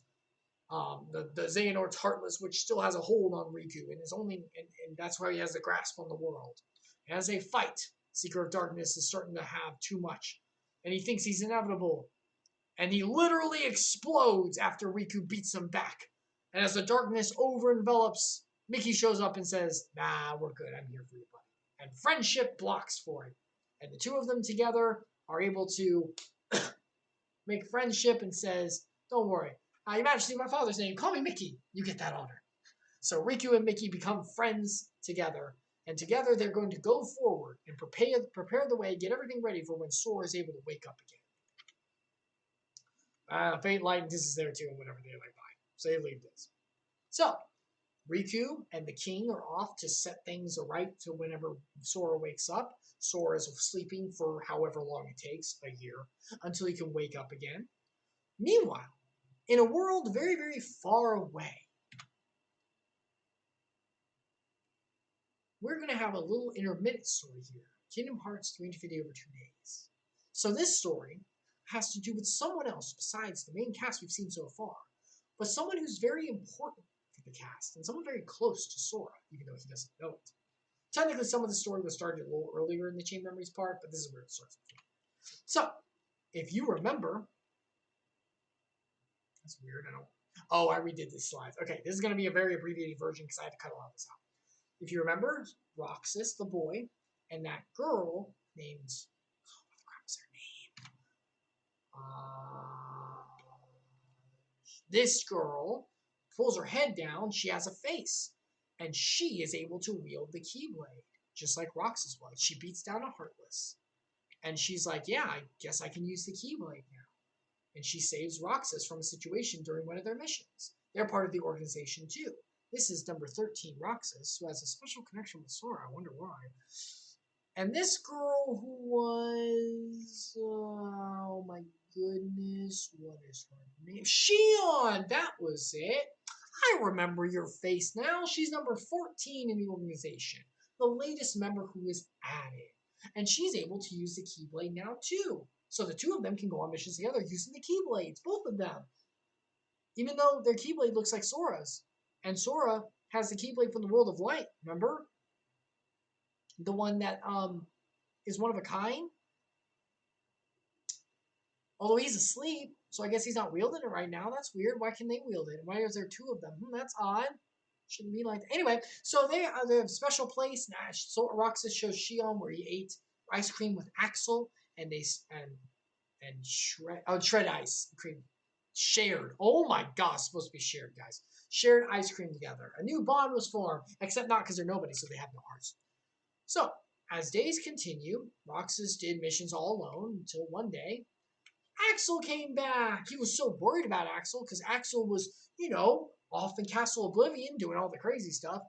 And Roxas was just so happy to tell Axel all about Shion. Axel's like, yeah, sure, that kid, what the heck? So, as Axel gets back, he has to report back what happened in Castle Oblivion. So, all the traitors are gone. Naminé escaped for somehow. Uh-oh. And so, Saïx, that's this guy's name, second in command of the big guy, it's like, oh my gosh, you idiot. Okay, at least all the traitors were traitors and they're dead. Did you find the chamber? Now, remember, the chamber they're talking about is the one with our sleeping boy Ventus's body in it. How do they know about this? How do they know who Ventus is and where they want to get it? Well, their big boss told them to do it, so he knows. Gee, why does the big boss know? I guess we'll have to find out soon. And Axel says, nope, we did not find the chamber. Which he's not lying, they did not. They have no idea where that thing is because only Aqua knows where it is and can access it. So, a lot of love between the two of these, by the way. They used to be best friends back whenever they were human. Not really a lot of friendship here. Speaking of friendship, though, or the semblance of it, because it's not real, Xion goes missing for several days until she shows up again. And she tells some bad news. Apparently, she can't use the Keyblade anymore. Also, when she shows up, Axel sees her as this, even though she looks like this to Roxas, because her existence is based on the memories of association for those who know her and what they associate her with, which is very odd. Why is she based on other people's memories? Shouldn't she be based on the memories of the person she was when she was alive? It's weird because she also, like Roxas, doesn't remember who she used to be. That's odd. So, Axel comes up with a solution for her not being able to use the Keyblade. If Roxas pulls double time with his Keyblade, while Xion's always with him, they'll just think that they're working together and, gathering the hearts like normal. So they agree, and they'd be good friends, and their should be non-existent bond strengthens. Hooray! And Axel can see her as she was to Roxas now. So then they go up and they talk about their big plan. Basically, what is their big plan? We haven't talked about their big plan. What is the organization trying to do? Are they just a support group for nobodies who don't have the semblance of self? No. What they're trying to do is they're trying to create Kingdom Hearts. Like everyone is. So apparently, if they make a big heart by collecting hearts from all the Heartless, because remember, Heartless collect hearts when they kill people, and they turn them into Heartless, and it's kind of like a zombie thing, and they collect hearts from the people that they take. So they think if they collect hearts through the Keyblade, which Roxas can use, and totally Xion, except she can't right now, if they collect enough and they make it into one big conglomerate heart, Kingdom Hearts will appear. Nomora's never said this is how it works, but apparently it might. I don't know. They're trying. They're trying to be peoples again, but they're doing it through very mean means, so it's not good. So, meanwhile, Naminé is working on Sora, trying to put it back together. Our sleeping boy's in a nap in the basement. They're in a place called Twilight Town. And this town is where Roxas originally showed up, by the way, whenever he appeared. That's weird. And so they're here in order to make sure that they can work on Sora. So, as they're working on it, Diz is being a freaking to Naminé, because he doesn't consider any nobodies to be real people. He's like, look, you're going to work on him here, put his memory back. And she says, okay, I think some pieces might be missing. Because remember, it's a chain of memories that she has to put back together. If there are pieces missing, that's a problem, probably. He's like, it's probably fine. We don't need all of it. We just need Sora so he can take revenge on the nobodies who wronged me. And so she's like, that's not right. So she goes down and looks into Sora. She's like, that's weird. I noticed some pieces here missing. But now, there are some pieces here that I don't recognize. Of 3 individuals. With one of them, why does one of them look like Roxas? She knows about Roxas, by the way. I wonder why. Why does one of them look like Roxas? That's weird. She can see the memories of Birth by Sleep. I wonder why she can see the memories of Birth by Sleep, guys. It's because Ventus's heart is inside Sora, so she can, as she's piecing apart Sora's memory, she sees Ventus's memories in there too, because they're linked, so now she can see it. So she's like, this is probably important. Because remember, no one knows about these three, except for like Mickey. So she's like, I better put this in the book. This looks important and sad. So she takes Jiminy's journal from the first game, and she puts the information encoded into it. So she encodes the Birth by Sleep information as well as that for Roxas, not Soxus. Freaking Soxus. Oh my god. Freaking Soxus. Yeah, that's his name. That's the name for. It's funny because Roxas is. Well, if you haven't put it together yet, Roxas is someone's nobody, and so Soxus would actually kind of work. It's freaking dumb. And no one else. She also put Xion's in there too. So she puts Roxas's data in there, the information that's going on with him, as well as Xion too. How about that? And she encodes it deep in there. So, as the 3 continue on, Xion's able to summon the Keyblade again. Yay! Everything's fine. There's no issues. And these 3 will be together surely. And always be able to hang out and eat ice cream with no issues, no problems, always remembering each other. Always. You know, because Nomura loves his happy endings with these three always being friends and never being broken apart in some terrible, grueling, heart-wrenching way, like Roxas, Terra, not Roxas, Ventus, Terra, and Aqua.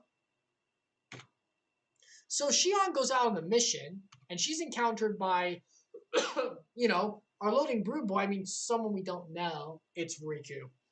And Riku beats the living crap out of her and basically says, hey, your Keyblade's fake, and you're fake. So yeah, this doesn't matter. I don't know how you got this, but whatever. She's like, no, I'm not. You're not my insert parental guardian figure here. And so she goes crying back. Meanwhile, Nominate pretty much figures out, hey, by the way, he's like, what's troubling them? What's the holdup?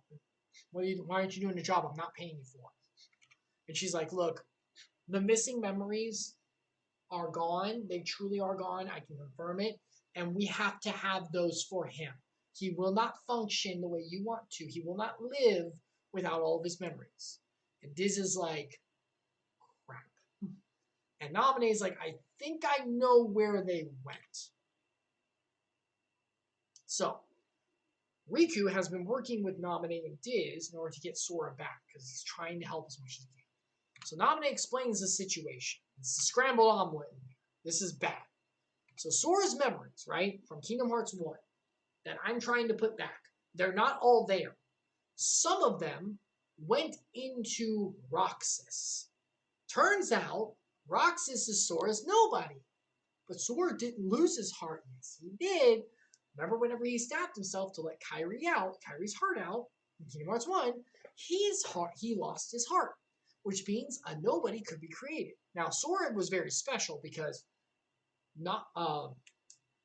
Kyrie was able to call his heart back immediately after being lost, basically, so he was able to be returned. But that means he didn't have a body, right? But he did have a body in Kingdom Hearts 1, right? Technically speaking, this is weird. After he came back, whenever Kyrie hugged him and brought him back from whenever he was a Heartless, all the way until now, while he's sitting waiting for a year, he technically doesn't have a body. All those time in Chain of Memories, he doesn't have a body. His body is Roxas. He technically is just a moving heart on its own, which can happen, by the way. It's weird, we'll get there, but it can happen. It's weird, but we'll get there. But Roxas is his body, is his nobody. And because of that, because Sora was a Heartless and then came back so fast, Roxas didn't get all the memories correctly. So that's why he was like, when he first appeared. And because of that, he can wield the Keyblade, because he's Sora's nobody. And some of the memories didn't just go to Roxas, though. Some of them went to a blank slate that was created to hold them. You see, Shion is actually a replica that was made from the memories of Kingdom Hearts 1 that they had gathered as data, and from Roxas.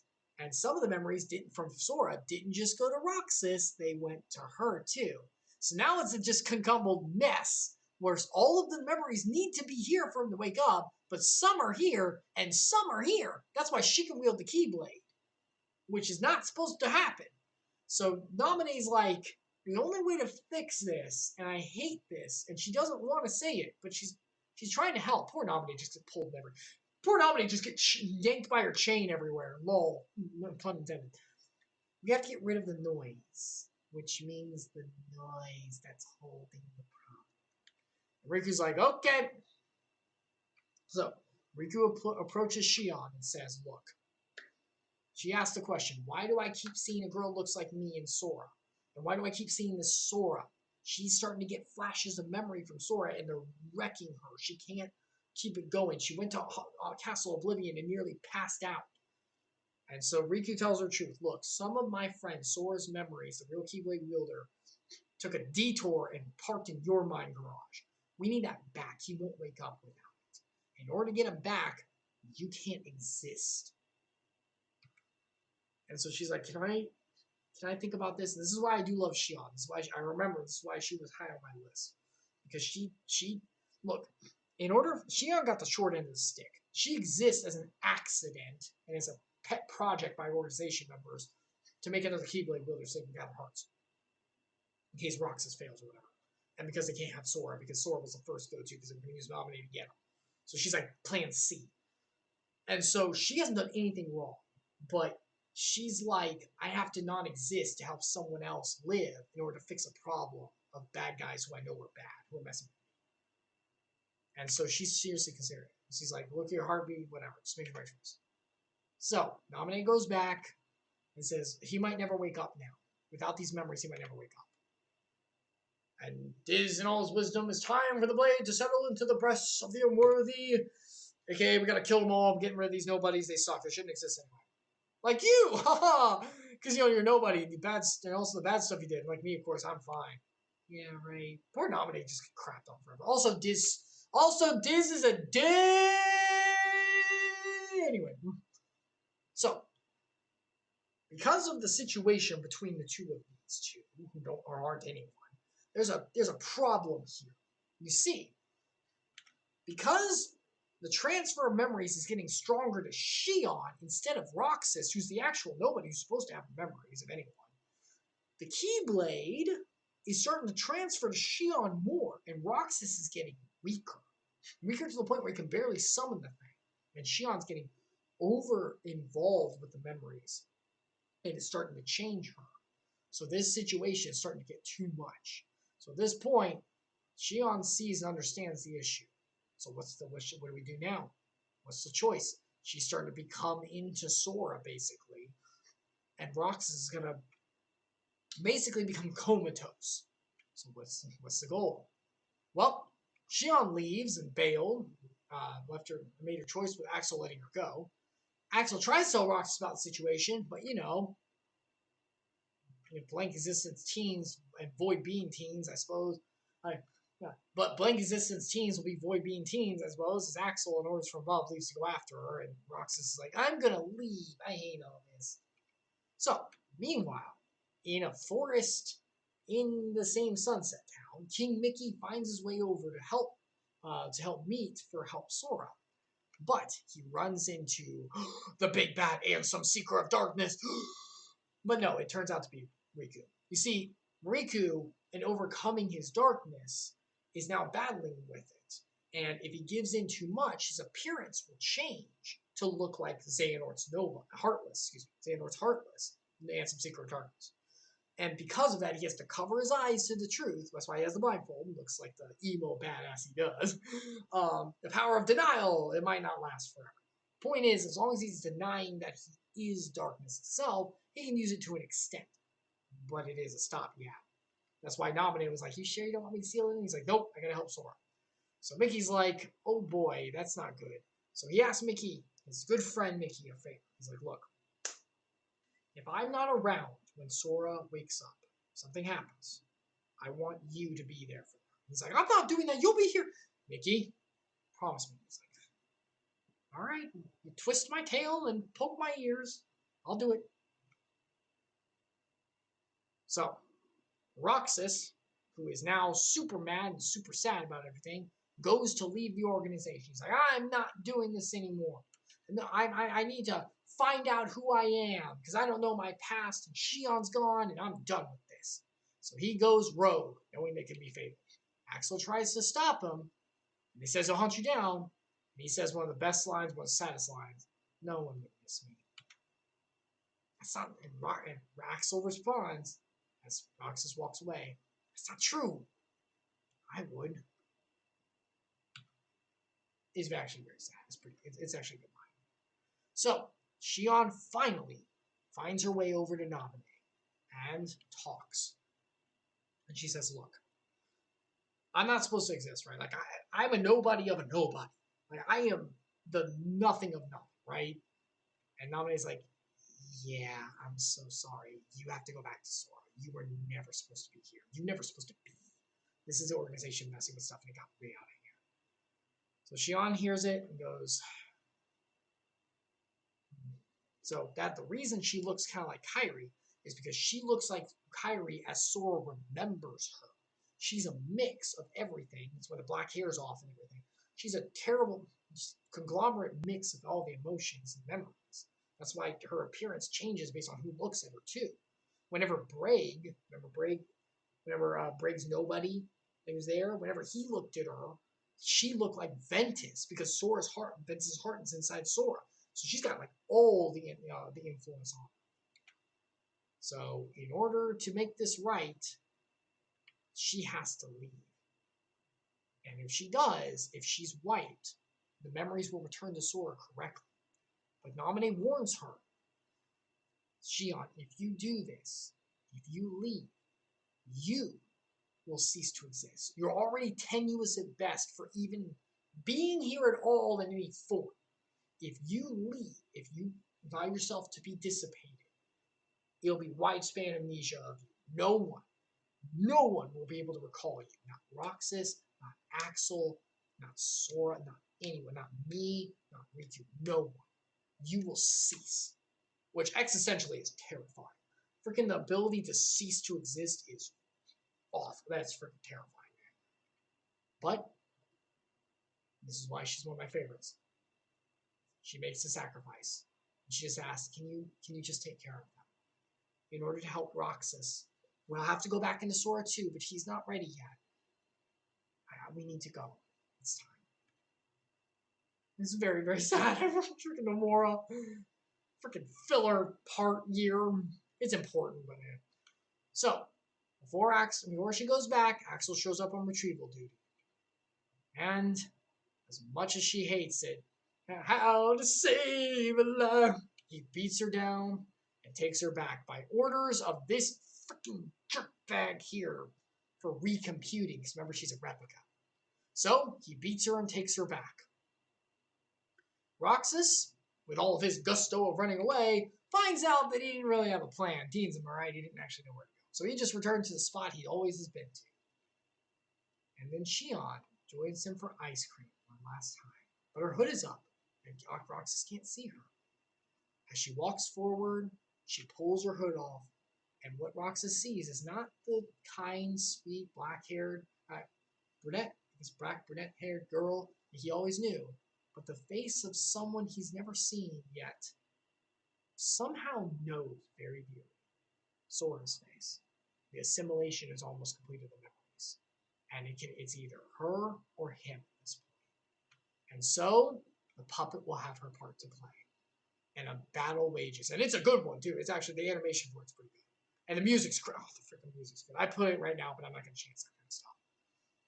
So Roxas fights, and in a sad display, as it always is, with that, she's gone. And all the memories of her, which return to Sora, and away from everyone else's mind.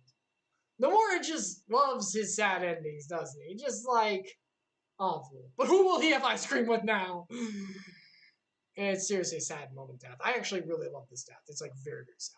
So she crystallizes and just dissipates. It's great. The scene and other losses of loved ones brought to you by Tetsuya Nomura, killing beloved characters since 1997. You know, because he worked on Final Fantasy VII. You know, he died there.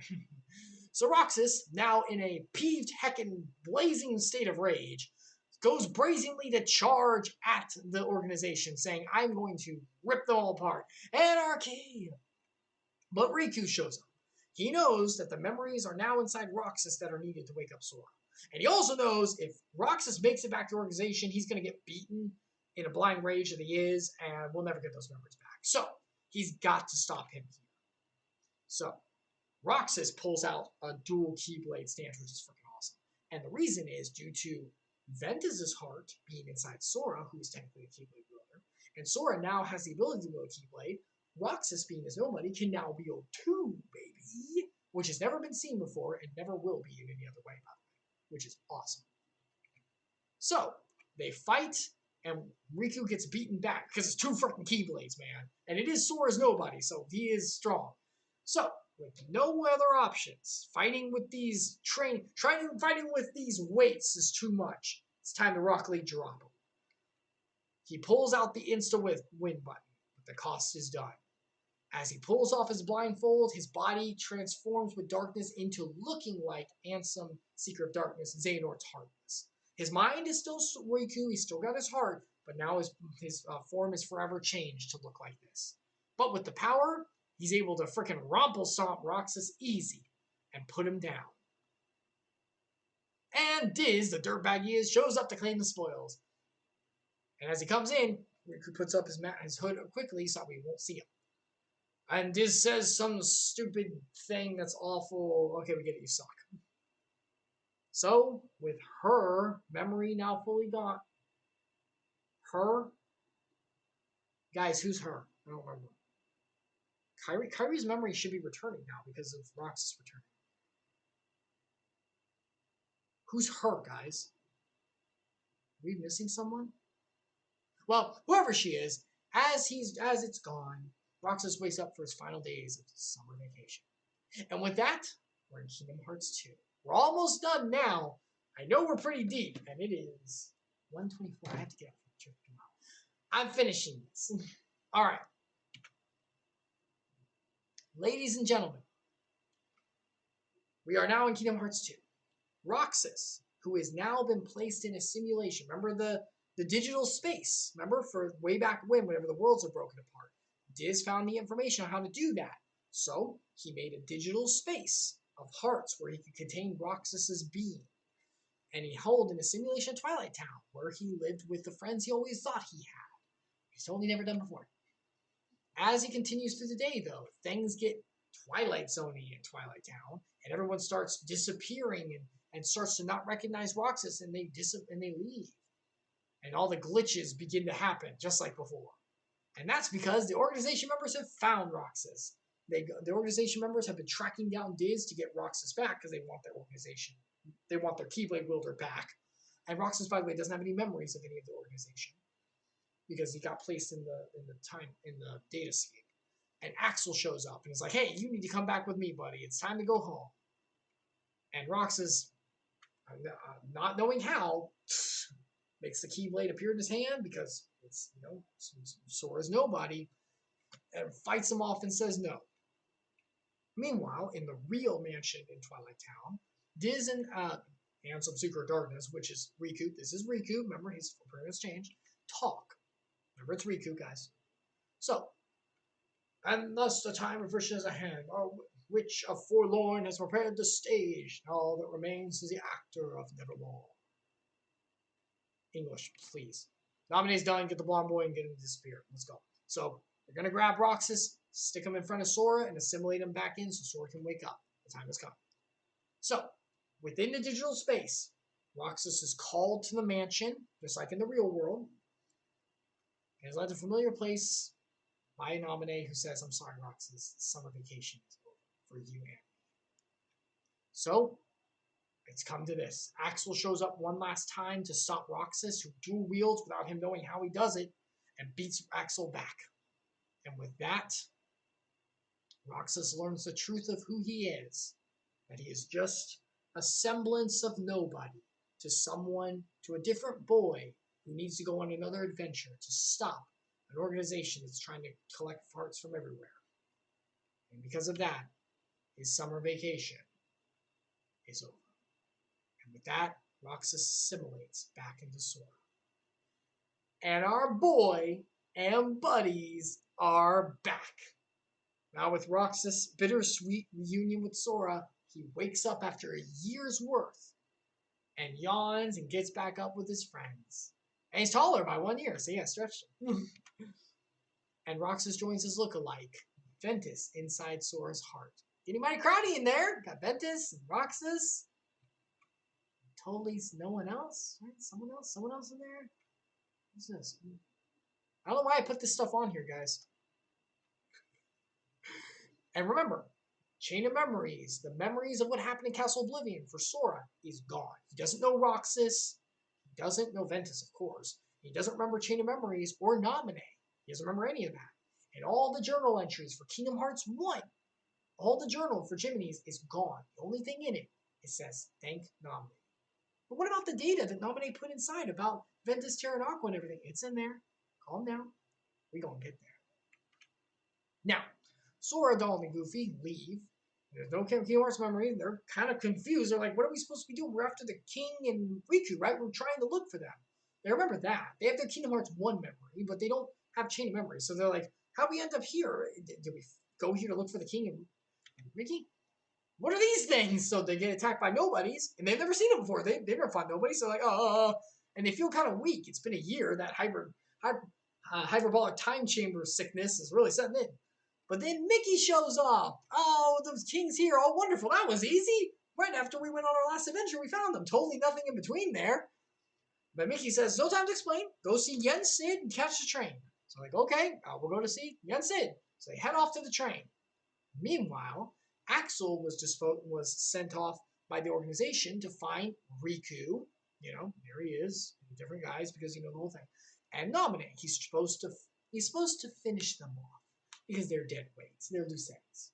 However, Axel, this is gone. And I'm supposed to. I don't get paid enough. Head out. Axel, being the good double player he is, and probably caring about him because of Roxas, understands like, all right, Riku's like, peace out. And Namine's like, I guess I'll go find Kairi and disappear like Roxas did, because that's what we do. Cool. Oh, by the way, can you guess who's nobody she is? She's Kairi's. Yay! We should have covered that earlier, sorry. The reason she can mess with memories of Sora is because she's the nobody born when Kairi's heart left Sora. Remember, Kairi lost her heart in Kingdom Hearts 1 in the beginning, but it went straight into Sora, so no Heartless was made. No Heartless would be made anyway, and thereby no nobody. But when her heart left Sora, technically it left a body that wasn't pure light. It was Sora's body. So a weird nobody of Naminé was made, where she had special abilities met with Sora's memory, because of a weird like transition effect. So they both leave. Kairi, huh? But then Axel starts to get an idea. Remember, he misses Roxas, and he knows Roxas is back in Sora now because Sora's awake. That means Roxas is gone. But if Kairi, so he goes to plot. So, taking a mysterious train, the trio end up in a very weird tower to the Keyblade Master of Disney backwards, Yen Sid. But before they enter, they run into an old, ugly face of Donald and Goofy's. Introducing our comedic recurring baddie, Pete. Pete is a recurring baddie to the rest of this adventure, man, I love him. He's that whole villain of like, ever seen Jack Spicer for Challenge Showdown? If you haven't, it's a great show, and I love Jack. You know, the baddie, Dr. Draken, Doofenshmirtz. You know, the villain that means bad, but kind of not as bad, and he's kind of dumb, but he's like really easy to throw in there. He's a Team Rocket up there. It's great. So So he's working with Maleficent. He says, you guys are duped because Maleficent's gonna conquer everything. Me too. And they let her know, no, she's dead. We beat her. No, she's dead. She's like dead. He's like, no, my queen, like a bad Discord mod to a HoloLive channel. He goes running off with his tail between his legs, finding out that his queen has resigned from YouTube. Meanwhile, Sora, Donald, and Goofy finally meet up with Mr. Yen Sid, the great old Keyblade Master of yore. And so, who he trained Mickey in the past, so now he's going to help train Sora a little bit. So, he tells them about their new enemies. He reminds them that whenever a person loses their heart, a heartless is made. It's the absence of heart, the darkness that is created. But sometimes, whenever someone loses their heart and they have the will strong enough for it, their will control their body, and a nobody will be made. Sometimes that can happen. Nobodies are much stronger than Heartless normally, and they have more will and sense of self. Sometimes, he tells them, whenever a nobody is created that has a strong enough will, very strong, a nobody can be created that has a body like a person. These are special kind. And they've created an organization known as 13, which is doing bad stuff with darkness around the worlds. Now, Sora looks at them as like, I feel like I should recognize, I feel like I've seen these cloaked 13 people before. Well, he has. He beat half of them up in Chain of Memories, but he doesn't remember now due to the wipe. So, yeah, he also doesn't remember about being a little moody prat to Donald and Goofy. You should apologize for whatever.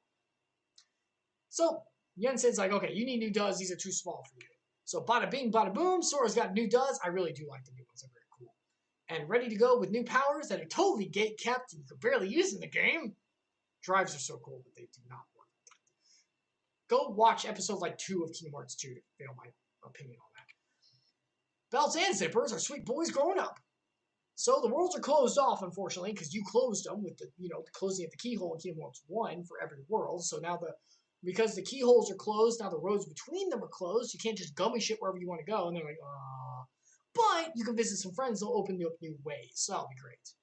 So they go to visit new friends in Hollow Bastion. Yeah, I know. Remember that last place we went to? It was looking a little bit better now, but that was good. So in Hollow Bastion, Pete returns as it's their home base, and he realizes Maleficent might actually be gone. He didn't realize that she got canned. He was probably off trying to build a Heartless Army whenever Kingdom Hearts 1 happened. But the Queen has arrived, and she returns back to the world of the living. How, you ask? I'm pretty sure we beat her. Time to be evil, but how did she return? Seriously.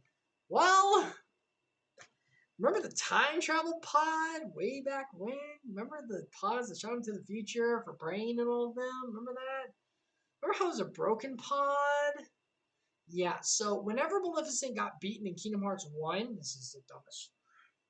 She went back to herself in the old lore because she was alive back then, and the memories transferred, and then she used the time travel pad to jump back to now so that she's alive again. So she died, jumped back in order to reverse Uno card herself back to life. It's just know that whenever someone remembers a person who has fallen and they can time travel back to that part, that's enough to recall, plus her dark magic. She's back. She has dark magic that does it. Time travel bullcrap. I'm not going to go into this, guys. This part, I'm sorry. I didn't play the phone game, so I only got it through, some stuff. This is basically how it works, okay? So, see, she used that. Anyway, our boys return back. Oh, by the way, the art is by Otzipai Art, okay? I tried to get what I could for it. I tried to find what I could to help with it. It's pretty good. He had some stuff, so go check it out. Anyway, so Sora, Donald, and Goofy make the trio head to Hollow Bastion, where they meet old friends. A trio, they're old friends from Hollow Bastion before. I didn't show them before, but they were in Hollow Bastion. They were in Traverse Town. Hollow Bastion was their home. And they're the Restoration Committee. Here, have a card. They're trying to restore Hollow Bastion to where it used to be. A world that used to, before it fell to darkness, used to be beautiful with guardians of radiance and beautiful streams of water. I wonder what his name was. I'll have to remember as we go. Anyway, so they make Sora, Donald, and Goofy honorary members of the Restoration Committee. However, they let them know, hey, Heartless Nobodies are here, and you guys better take a look because we have a problem. Now, you got it. We can take these things out. And they realize, oh, you see all those dots down there? You see all these little dots, everyone? Those are Heartless. All of them. So Hollow Bastion has always been on the precipice of darkness to a degree. So now, even though the keyhole's closed last time, there's still a decent amount of bad guys here, which is a problem. So they're like, oh no. So they better take care of it, basically. And as they look on it, oh look, the other opposition shows out. Organization 13 doesn't show their faces, because they don't exist. Get it? Because nobody's. Well, what's left of them, because Hollow Castle Oblivion, and so we're wiping the most of them out with Axel doing some too. Oh, also Axel going rough. He's going rogue. Good gosh, self. Axel went rogue, so he's not there either. So it's just the other members that are left. 1, 2, 3, 4, 5, 6. I think 6 of them. So half. And Sora's like, who are you guys? I feel like I should know you, but I don't. You eliminated half of them. Chain of memories. Right. You've never got away. So he should remember half, but he should remember them, but he didn't because, chain of memory went. So, and thus our adventure begins in the world. This time we get to go through each one twice. Go through each world 2 times. And there are a bunch of different worlds, stuff. It's really cool. So they go through the worlds together. They travel. As they do, meanwhile, Kairi, after Kingdom Hearts 1, was returned to her island. She actually got to go home. She's been living there, going to school and stuff, growing up, as you see. A bunch of zippers, teens, zippers and all, as Nomura would have. As she does, someone shows up to get her. She's like, hey there, it's Axel. Want to see Sora, Kairi? And Kyrie's like, stranger danger? Absolutely not. I'm not getting damsel again, am I? He's like, yes, you are. So Axel goes to chase Kyrie to get her to chase her down because he thinks that she's the key to getting to Sora. So eventually, as they're driving their way through the worlds and taking care of organization members as they see them and fight them off and Heartless and all that stuff, they finally get a distress signal to go back to Hollow Bastion. Something must be wrong from the Restoration Committee. So they show up. And it turns out Heartless Nobodies are amassing in huge amounts. But guess what?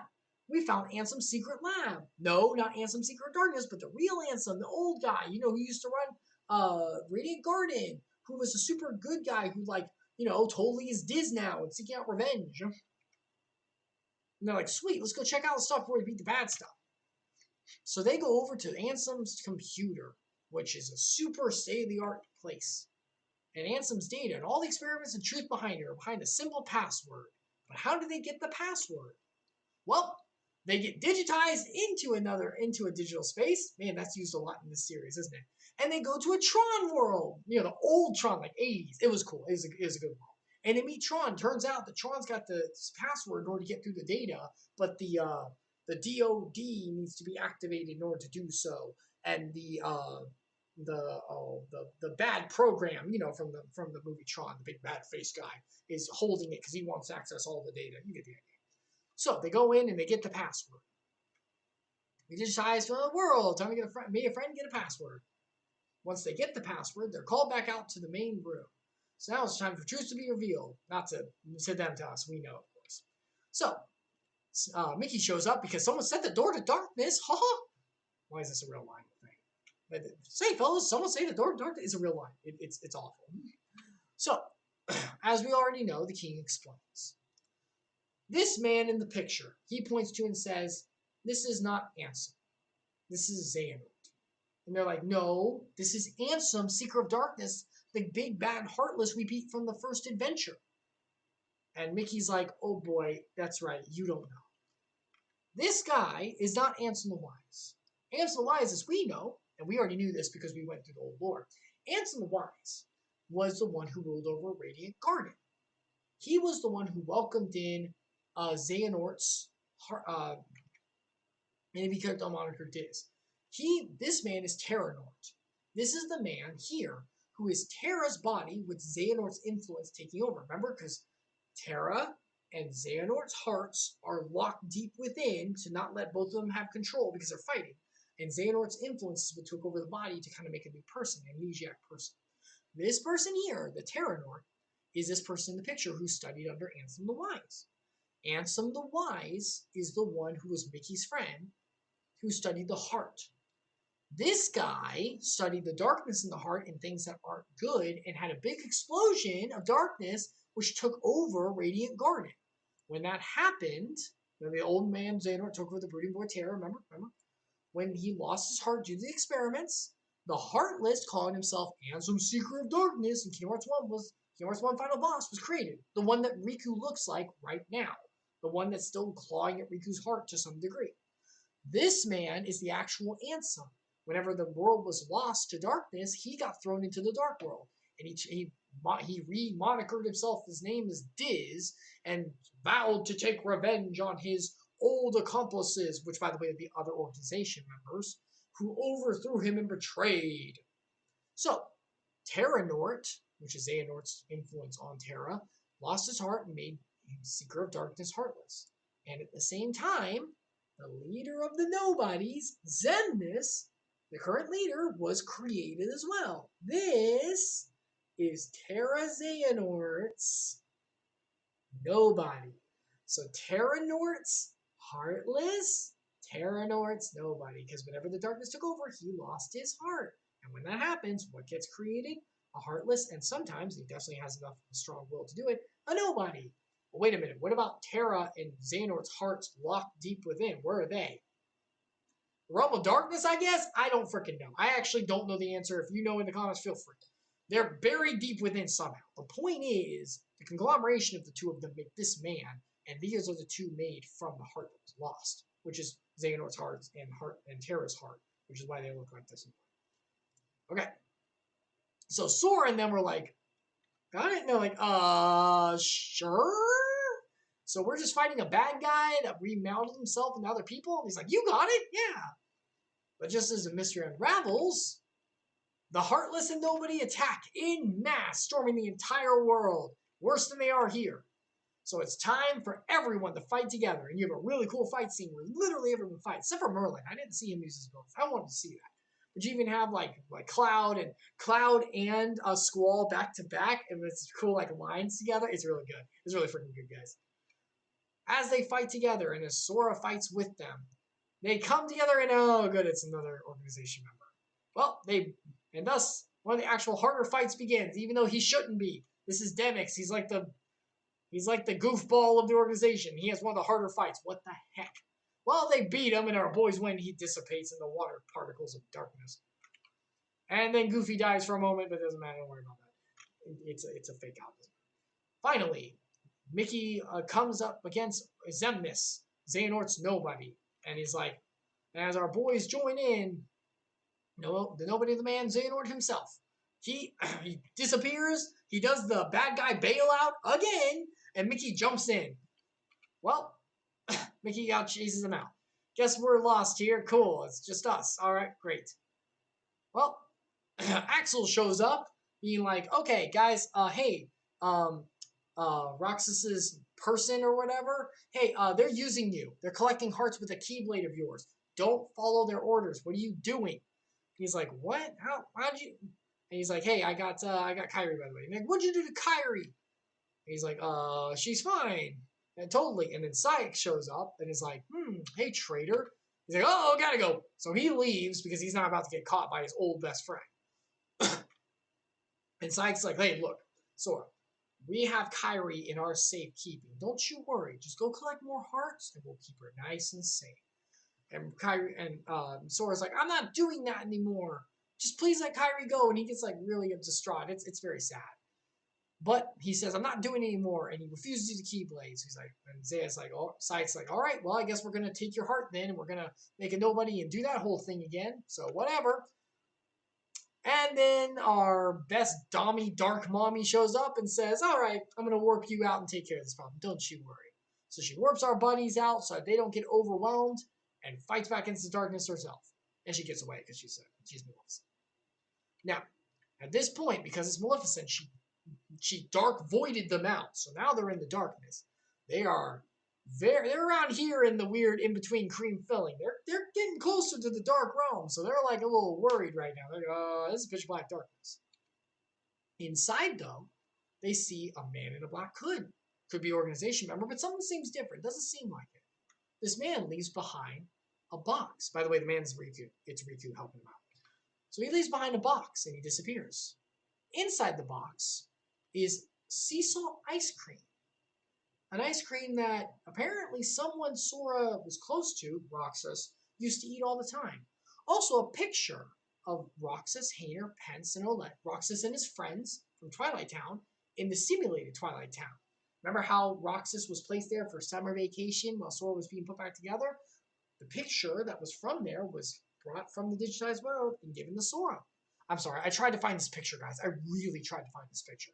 Let me tell you, by the way, getting this PowerPoint together, really freaking hard. You know what the hardest part is? Not these items. The backgrounds, dude. Trying to get the backgrounds specifically needed sucks. So I try to gloss over as much as I can and reuse stuff. And somehow that lets them get out. Yay, Keyblade. Yeah, by the way, how do they... Wait, I thought you said in the cream filling and world darkness-ish area, it's really hard to get out. Keyblade. I don't have anything for you on this one. I'm sorry. They make their way out. They're only in the cream filling, so I guess it's easier. I'm sorry, guys. I don't know exactly. So, they make their way out, and then they continue their quest. Along the way, they fight this terrible, freaking overpowered piece of freaking turd, and win after 4 tries. He's like the hardest fight. Although, actually rethinking about it, you know, all the organization fights are hard in the game. I thought it was just Demix and him, but when I think about it, I had trouble with Braig a bit, and Dice Guy is the card guy, which we'll get to, is pretty difficult, as we all know. We'll get there. And then, I don't think Syx, the guy who just saw blue hair, is very difficult, but they're all, like, enough. This guy, though, it's because he's so early in the game. You actually fight him in Beauty and the Beast world. So you're not like later game, you know what I mean? Kind of like Demix where you're younger, you're weaker. So you have to like actually fight an organization member, which is hard. It was difficult. So they beat him, so there's another one out. So Demix and him are gone. And finally, following the clues of the ice cream and everything, they make their way to the old mansion in Twilight Town. The place where Roxas was first born, when his nobody was created, when Sora lost his heart. Now, why wasn't Roxas created in Hollow Bastion to some degree? I don't freaking know. Why wasn't he created in Castle Oblivion with Naminé, whatever she was? I don't freaking know. He ended up here, so there you go. I'm sure there's a reason. Anyway, so they're joined by their noble friend in order to scoop out some clues and find out what's going on. So they finally find, and this is the best picture I could, man. I had to find an in-game picture for this. They find the transfer portal, which let Roxas go into the digital world that Diz had created for his summer vacation while Sora was being rebuilt. They went to there and they digitized themselves and followed the dark portal that Axel had left whenever they fought Roxas and him and Fawn.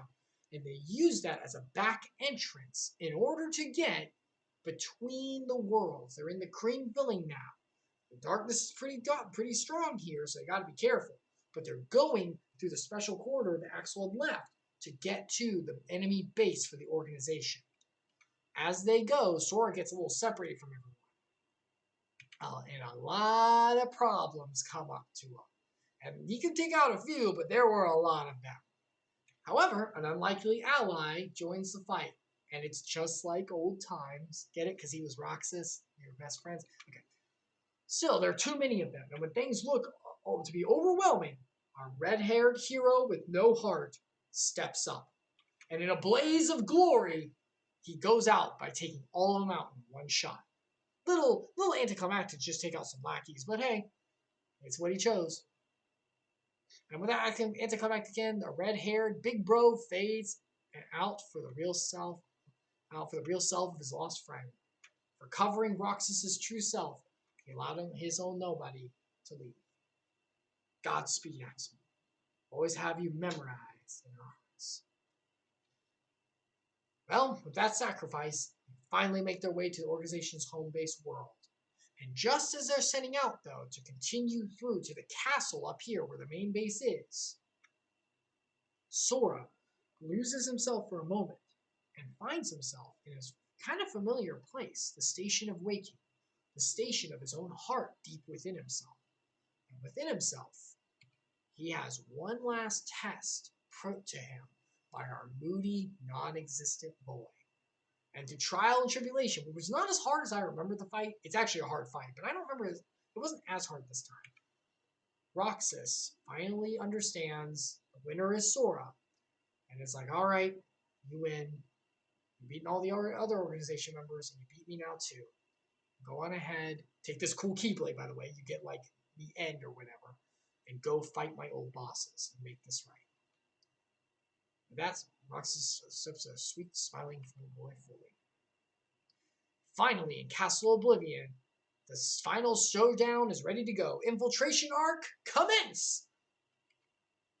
Meanwhile, Kyrie's locked away inside, and Sykes is like, "Don't you worry, Sora's going to be butthurt because you're going to be butthurt so bad because we have you, and we're going to use that rage to collect hearts. It's going to be great. Maybe turn him into a Heartless so we can get his nobody again. It'll be great. We get have Roxas. It'll be awesome."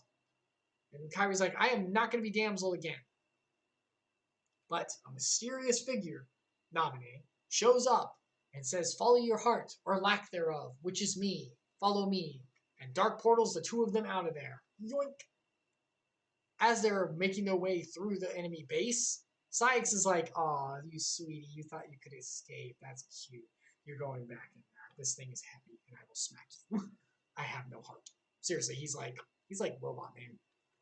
However, a mysterious figure comes to save the day and fights Sykes off. And Sykes like, "Well, I'm not going to fight this. I know who you are, and you're way too strong. Bye." And Naminé, as she dissipates from Kyrie's perception, says, "Riku, it's all you. You got this." And Kyrie, in a fit of joy, realizes her friend Riku has come to save her and is so happy to see him. Remember, she has not seen Riku since his, holding Xehanort back and whenever her heart got returned. He hasn't seen him in a while, actually. I don't think about it. So she's so happy to see, okay. So, yeah, Riku explains that, yeah, this is how I look now, I'm sorry. But Kairi's like, don't you worry, we love you, Riku, so don't you worry about it. Then, making their way into the enemy base. Once again, this is the best picture I could get, guys. I'm so sorry that it's so hard to find specific pictures. As they're battling way through, the trio finally makes their way inside and are greeted with a very, very lively welcome. Syx informs them, you all aren't needed anymore. We don't need the Keyblade, so, give us our heart for Kingdom Hearts, and maybe we'll use your nobody. It doesn't matter. However, Sora's safe. However, Kairi, I almost called her Naminé. Well, Kairi shows up with Riku, looking like he knows, saying, hey, I'm safe, don't you worry, I got a Keyblade too, because why not? Yeah, apparently Riku hands her a Keyblade out of nowhere. This sat with us for years, everyone. We had no idea where this was going. It is going somewhere, by the way. But you guys won't have to sit that long. We are to sit with this for years! Why does she have it? The reason is she's a princess of heart. Her heart is pure light. If anyone can wield a Keyblade, she technically can. So this thing could have gone to her, actually, if Sora, because she has more rights than Sora did back then in Kingdom Hearts 1. But she lost her heart, so Sora was... Anyway, so she's got a Keyblade, so she's gonna fight too, and she tries. She does okay. Also, these jokers are here, and Syx is like, "This is getting too crowded. I'm out of here." But good old Braig shows up. I'm sorry, Braig isn't the name now. What the frick is your nobody name again? Zigbar. Thank you. It's Braig, but it's his nobody. Zigbar shows up and it's like, "It won't be that easy, boys. I got you." So he then institutes a pretty hard fight, but it was already hard because I tried to use special abilities. If you just whack him like normal, it's easier. Everyone say, bye, Braig! And Braig dies because we beat him. And he dissipates. Goodbye, Braig! So, a perfect reunion happens. Kairi comes down with Riku. Sora's like, oh, it's bad, Ansem! But you helped Kairi. I still don't like you. And he's fighting with, he's like, oh, you're bad, but you helped Kairi. But you're not Ansem anyway. And Kairi's like, look, it's Riku, Sora. Use your special eyes. So, Sora, using his X factor of tapping into the hearts of others, puts his hand on Riku in a very touching, maybe overly touching reunion. Look, he thought he was dead, okay? Realizes it's Riku. He looks badass now, by the way. How many... If you watch Kingdom Hearts, if you're a female, how many of your friends were like, I want him forever? Like, is this like every teen girl's dream? Like this, right? Look at this. Like, this is no more. What the heck? He's even got like the baggy pant, the unzip. What the crap? Poor boy here is looking like so sweet. And then we got freaking Backstreet Boy Squaresoft over here. Jeez. And the wonderful yet kind of over the top reunion commences. Once again, he thought he was dead, okay? If you all see the scene, you know it's a little much. Sora cries while holding his hand. He thought he was dead, okay? This makes sense, all right? Also, he likes her. This is how it is. Don't do this shit. This is not canon. Stop it. Stop it. This is canon. Knock it off. Anyway, Diz, Ansem the Wise, finally makes his way into the enemy base as well in all the commotion. Mickey finally comes to his old friend. And Diz is like, familiar face of friends in these tired old times. And Mickey's like, putting on his best stern Mickey voice, I'm happy to see ya, but you kind of messed up. Why didn't you come get me? You went all evil and revenge playing is not okay.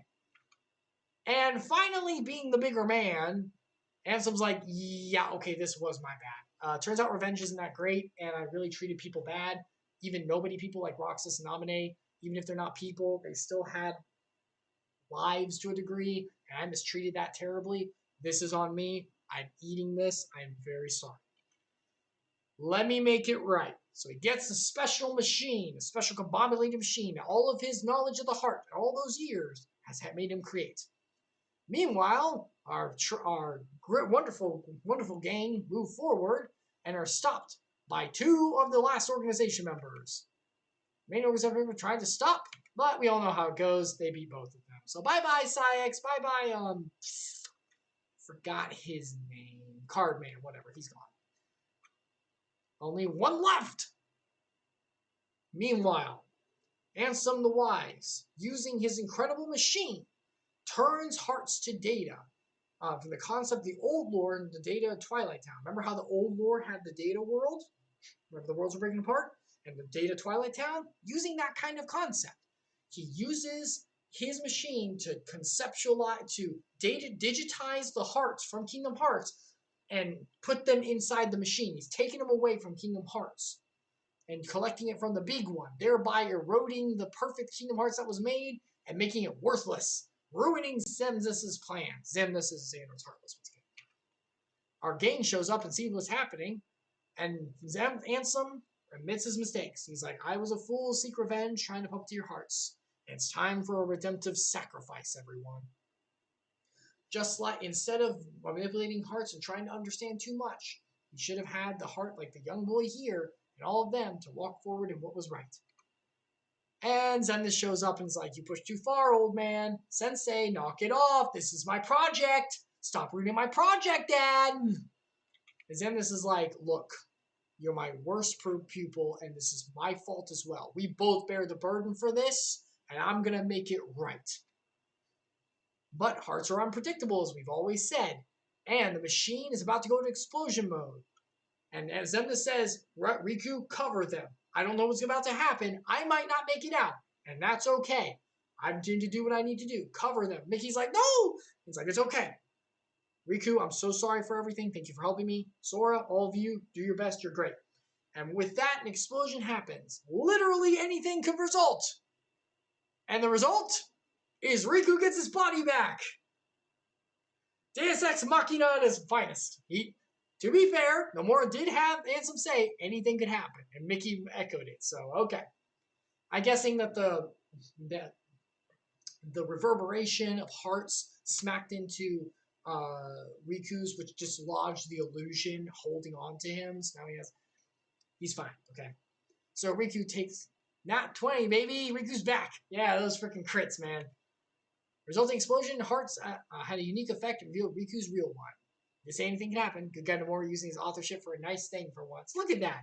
See, he's using something. Nomura's using his authorship for a nice way for once. I appreciate it. I'll accept this. Xemnas fled like a punk, so it's time to go in this.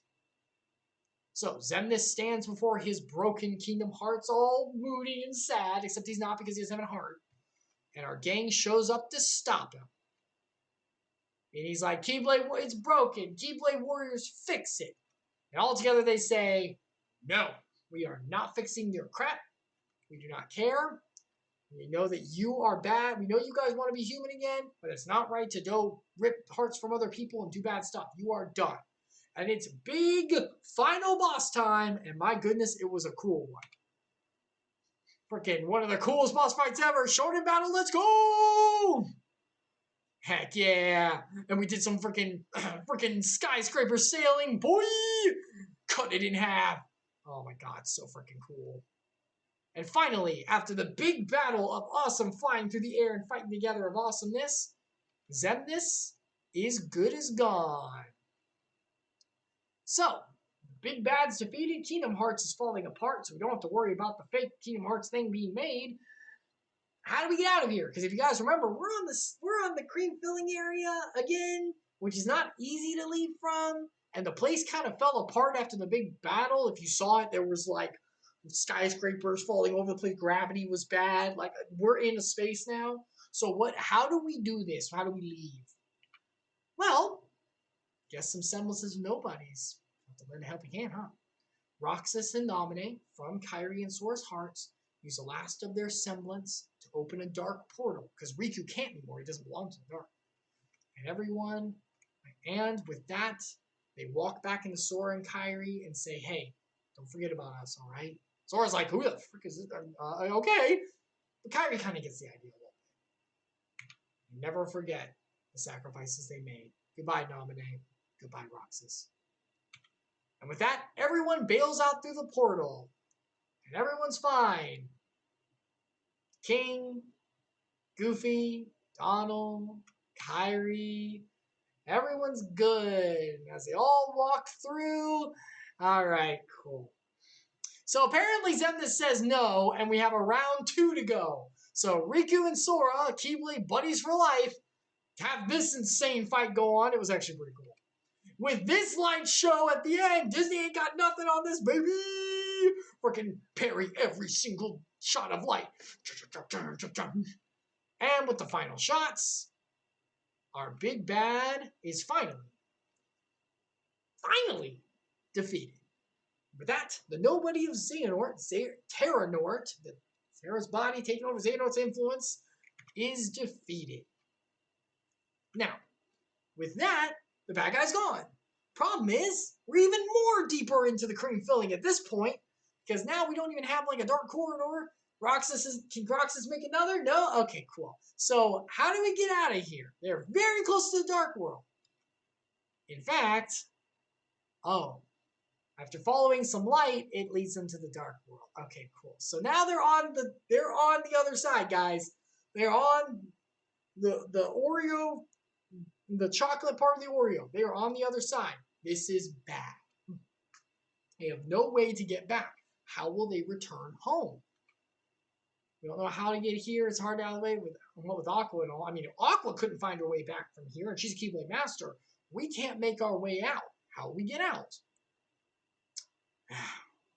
Because our boys are stranded on a beautiful, amazing, on a dark side with a beautiful, amazing, talented Aqua. Maybe they'll meet up with her, and the three of them together can find a way on a long journey, walking through the dark with hope in their hearts together as they walk through. I mean, it's not like Sora some kind of X Factor connects with him with hearts. And wait, what's the light? And they all get out. Yeah, so apparently Sora finds the message in the bottle, and Kairi left at the beginning of the game. And because of his X Factor of connecting with others, it opens a sliver of a way back up, and they shoot straight back into Destiny Islands. So what, if Ventus showed up, Aqua would just be able to walk through? Like, she's been there for 11 years! 11 because of Chain of Memories at this point. Okay, they're allowed to walk out. Apparently, just exit fine. Sora's actual X Factor at play, folks, I guess. Plus Nomura. I mean, it's great. Couldn't have picked someone else up while they were leaving? Couldn't have gotten someone else back? My sweet girl. So yeah, apparently the light of friendship leads them back because Sora's X Factor of connecting the hearts is good enough, I suppose.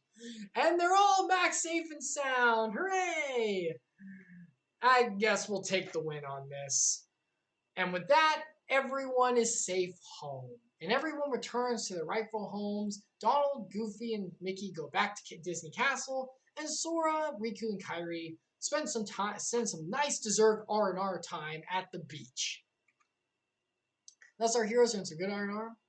Till a little snooping, though, led to an important find by our Disney trio. And thus, recoded. This is the last bit, guys. We're almost done. We're almost done. And I gotta go to bed for church tomorrow. We're getting through this. Lord, give me strength. So, after returning home, after some time had passed, we'll say about like a few months maybe, as the king and his friends were going through the stuff that they had gathered through their journeys, they looked through Jiminy's journal in Kingdom Hearts 1. Remember, it was a blank, except for the cryptic message of thank Naminé. They only had thank Naminé in there, that's it. They don't know who Naminé really is. I guess they kind of saw her with Kairi, walking to Kairi, but they don't fully know. They don't have a full idea. So like, I don't really know what this is, but maybe if we try to do something. Wait a minute. Remember how hearts can be digitized, right? Maybe, because she has control over memories, maybe there's something, well, they didn't know that, but maybe there's something we can do to digitize the information from here and find out. So, using the same tactic as done in Roxas's summer home world and the early world before it broke the digital duplicate, they created a datascape with this machine here. They created a datascape so they could processed the information in the journal that they were sure they must have had some secrets in it. That there was sure, Jimmy was sure there's more to this. I wrote stuff in here. I know I did because I remember Kingdom Hearts 1 Journey. So there should be stuff in here. This doesn't coincide correctly with my memory. So they're like, we should do something about it. But as they start to decode the data, some glitches appear to block access. Which, what the heck, man? This is every datascape version in this world, in this dimension of Kingdom Hearts, always got glitches? Geez, you think that creating a digital landscape of hearts, souls, and minds in a fully functional simulation of life and expectancy of reality would be easy to manage? I think you could work out the kinks with that. Okay, maybe it is pretty hard. That's fair.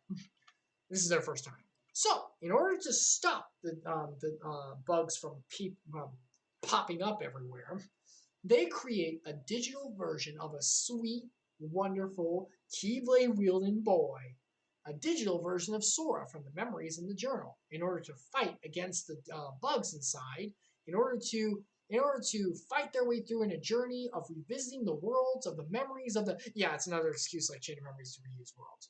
It's fine.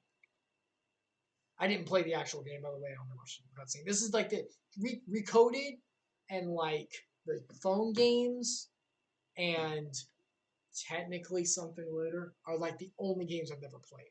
So, unfortunately, some unwelcome guests capitalize on this, and they try to make use of the digital space to take over from there, but they're stopped and they escape. They head out.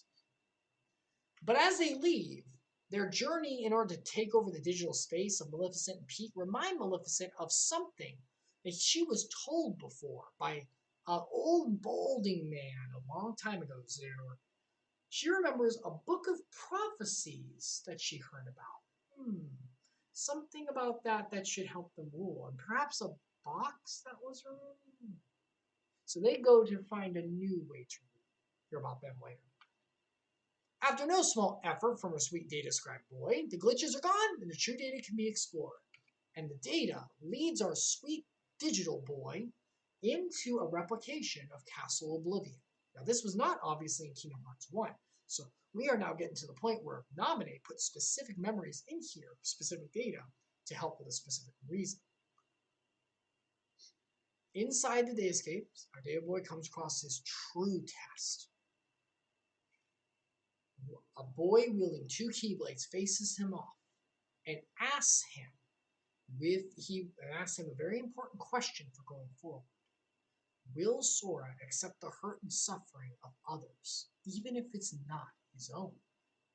You see, the information in this journal, as we know from the trio from Birth by Sleep, as well as the trio from 350 Over 2 Days, Axel, Roxas. Oh, sorry, I meant duo from 350 Over 2 Days. There wasn't a third person. And the trio of Ventus, Aqua, and Terra have a lot of hurt. And all that hurt is connected through the hearts that they connected together, which connect to swords. So Data Sword is being put through a test to see, will you accept the hurt from others? You know you're a sweet boy for yourself and those you know you love. What about those you've never met? Are you truly a good Samaritan? Can you carry it? But our sweet boy, pure in heart though not perfect, knows his verses very well, his biblical truths, and says absolutely. Romans 5, 3-4. Not only that, but we rejoice in our sufferings, knowing that suffering produces endurance. Endurance produces character. Character produces hope. And he knows that the suffering he endures and the sadness he feels about going through and learning about the sadness and hurt is not a bad thing, just like the emotion of hurt is not bad in of itself. What matters is taking it in and processing it and allowing the Lord to work through it as well. As James 1:2-4 says, count it all joy, my brothers, when you meet all kinds of various trials. For you know the testing of your faith produces steadfastness, and let steadfastness have its full effect, that you may be perfect and complete, lacking in nothing. Following the verses with fullness of heart, acceptance for the final answer, the information is open.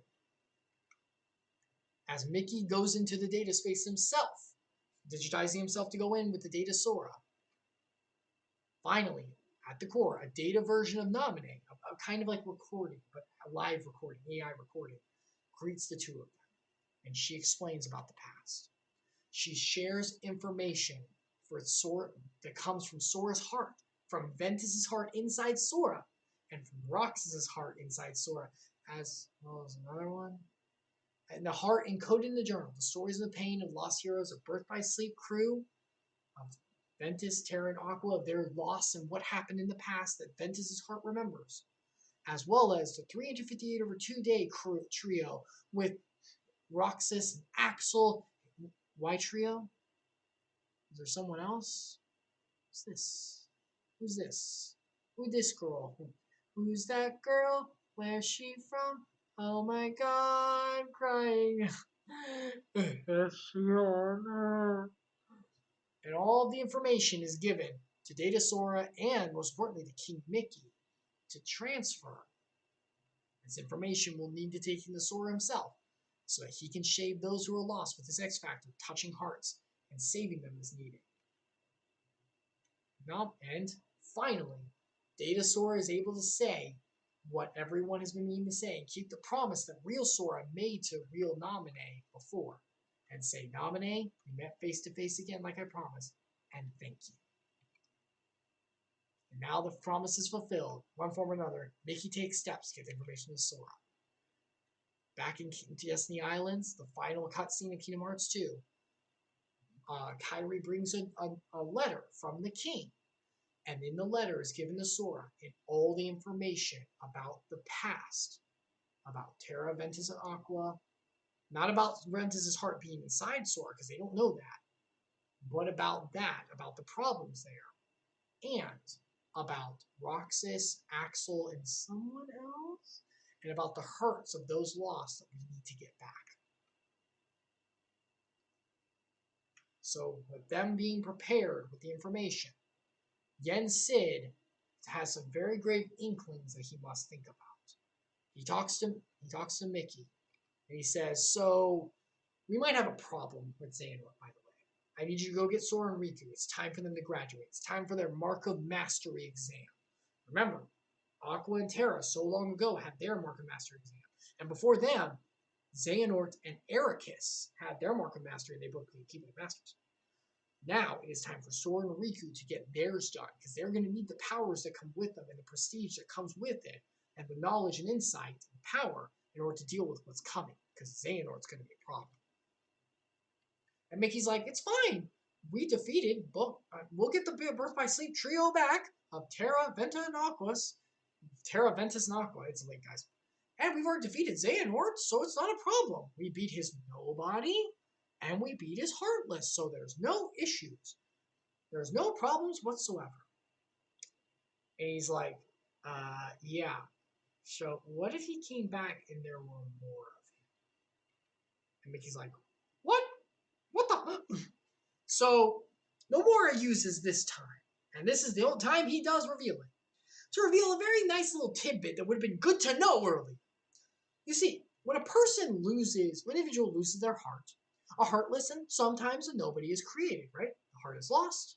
A heartless and a nobody are created as seen here. As we have known before. Nobody, not always, but, you know. But did you know, everyone, because Lord knows I didn't until this point. I mean, I did back then. I mean, like, until this point whenever I first played it.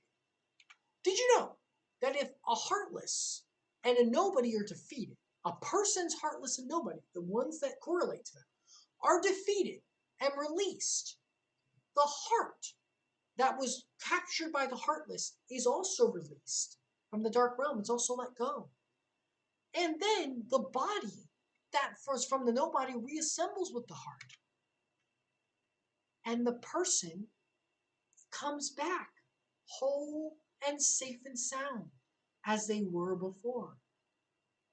Did you know that? Did you know that whenever a heartless and nobody are defeated, the person's restored? But if that's the case, then that means, oh no, he's back.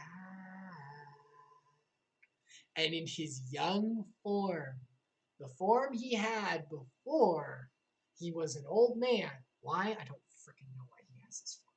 I guess because Terra looks like him. But he's back, everyone. Young Xehanort's back, as well as Braig and all of the others. Oh no. Oh no. So, yeah, apparently all that hard work we did was not a good thing. How about that for throwing it in your face, huh? Hey, all that good stuff you did, it's all bad. And now you've made the big bad guy come back. So, tomorrow we will start Dream Drop. But before then, we have our timeline. We started, am I in the right one? We started with Union Cross, right here, which was all the way back. Huge chunk of time, the worlds were broken apart whenever the Keyblade War happened and the Datascape was lost. Union Dark Road, Xehanort began his plans and started to give into the darkness and set things up. Time passed again. Birth by sleep occurred. Terra possessed by Xehanort. Ventus entered into sleep, into deep sleep, and his heart and body. His heart was put in Sora, and his body in Castle Oblivion, fully asleep. Aqua was lost to the Dark World, where she still is. And then 10 years passed with this. Aqua was still in the Dark World. Terra Xehanort's forbidden experiments happened. Radiant Garden was lost and turned to Hollow Bastion. Oh yeah, Hollow Bastion's Radiant Garden. Sorry, I forgot to go over that, but it's fine. Organization 13 was created because whenever Terranort lost his heart, Terranort's Nobody and Heartless were made. So Organization 13 was made, and Ansem and the real Ansem was sent to the Dark World. Well, Xehanort's Heartless also did bad stuff. Then Kingdom Hearts 1 occurred. Sora got his Keyblade for the first time and lost his heart and regained it because of the stab. Roxas was created and initiated into Organization 13. Yes, that happened during Kingdom Hearts 1, not 2, because it was at this time. Naminé was created in Castle Oblivion because she came from Sora's heart and Kairi's heart, so she's Kairi's Nobody from Sora's body. The door to darkness was shut, and Ansem, Seeker of Darkness, Xehanort's Heartless, was defeated. The King and Riku go lost in the cream filling of the Dark World, and Aqua was lost in the Dark World again, so just continue that line. See how it didn't break? It's almost like nothing happened here. Chain of Memories occurred. Half of Organization 13 was wiped out of the Rebel Castle of Castle Oblivion. Sora lost his memories and goes to sleep for 1 year, so Naminé can rebuild them. And Riku conquers his darkness, for the most part, and goes with Mickey to help Sora. 1 year passes. 350 over 2 days. Roxas works at Organization 13 and befriends Axel, and someone else was there, right? There was a girl. There's another girl, right? There's a girl, guys. Naminé works to piece Sora back together. Roxas was abducted from Organization 13 to place into the Datascape in order to prepare to be put back into Sora. And someone else, there was something else with memories and someone else besides Roxas. Some chick or something. Zion or something like that. Kind of. And then Kingdom Hearts 2. Roxas rejoins the Sora, and Sora wakes up with no memories of Chain of Memories at all. Naminé rejoins to Kairi. Ansem, the Wise, disappears again after destroying the fake Kingdom Hearts. Yeah, he's gone again. We still don't know where he is again. All of Organization 13 are wiped out, and everyone is home safe. A few months, give or take, happen, and then Recoded happens. Mickey finds out about the 358 over 2 trio. I mean, he already knew about them, but finds out, oh no, we need to go get them. And Naminé. And the Birth by Sleep trio. Oh wait, no, he didn't know about 358 over 2 trio. Oh, that's just Naminé, right? Naminé is part of the 358 over 2 days, right? It's Naminé, Axel, and Roxas, right? No one else, no other third. And the Birth by Sleep trio. And he gets the information to Sora. Yensei calls the king back to summon Sora, Riku for the Mark of Mastery. And Xehanort, as young now, gets revived, as well as all the organization members. They're all human now. Cool. Glad that lasted. Oh my god. And finally, we will be going into Dream Drop.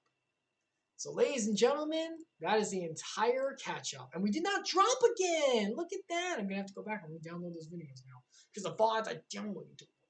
Anyway, thank you so much for that. That was a long dive, but we did go through it. So now we are ready for Dream Drop. Dream Drop will be starting tomorrow at 9:30 p.m. Eastern Time. Dream Drop is the final setup before the legendary Kingdom Hearts 3, where all of this genuinely does get wrapped up crazily. But Dream Drop is where things get also cuckoo. You thought it was weird before? Oh, sweetie, we haven't even hit the weird stuff yet. You ready to go to Sleeping Worlds? What? Oh yeah. So buckle up, because it's Markham Mastery time, everyone. But before then, I'm going to go to bed because I got church tomorrow. Thank you so much, everyone, for stopping by. May God bless you. I will get this up as soon as I can, and I'll see you hopefully tomorrow, December 25th, for Dream Drop's first start. Goodbye, everyone. God bless, and may God's light in your heart be your guiding key.